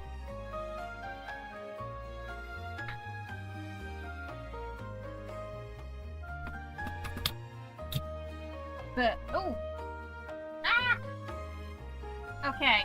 Of course, we gotta finish with the party time because we did reach our goal for today. So we were in the middle of sort of story stuff when it happened, so we're gonna do it now. All right. Get your hyper mode ready.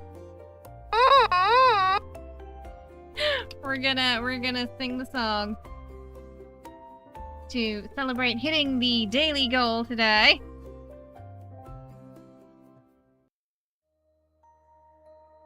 You can hype in chat. Alright, are we ready?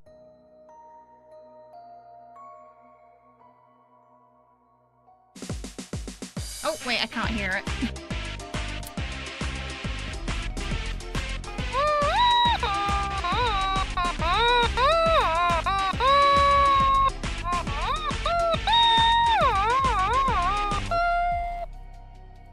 One more time, because I missed the beginning.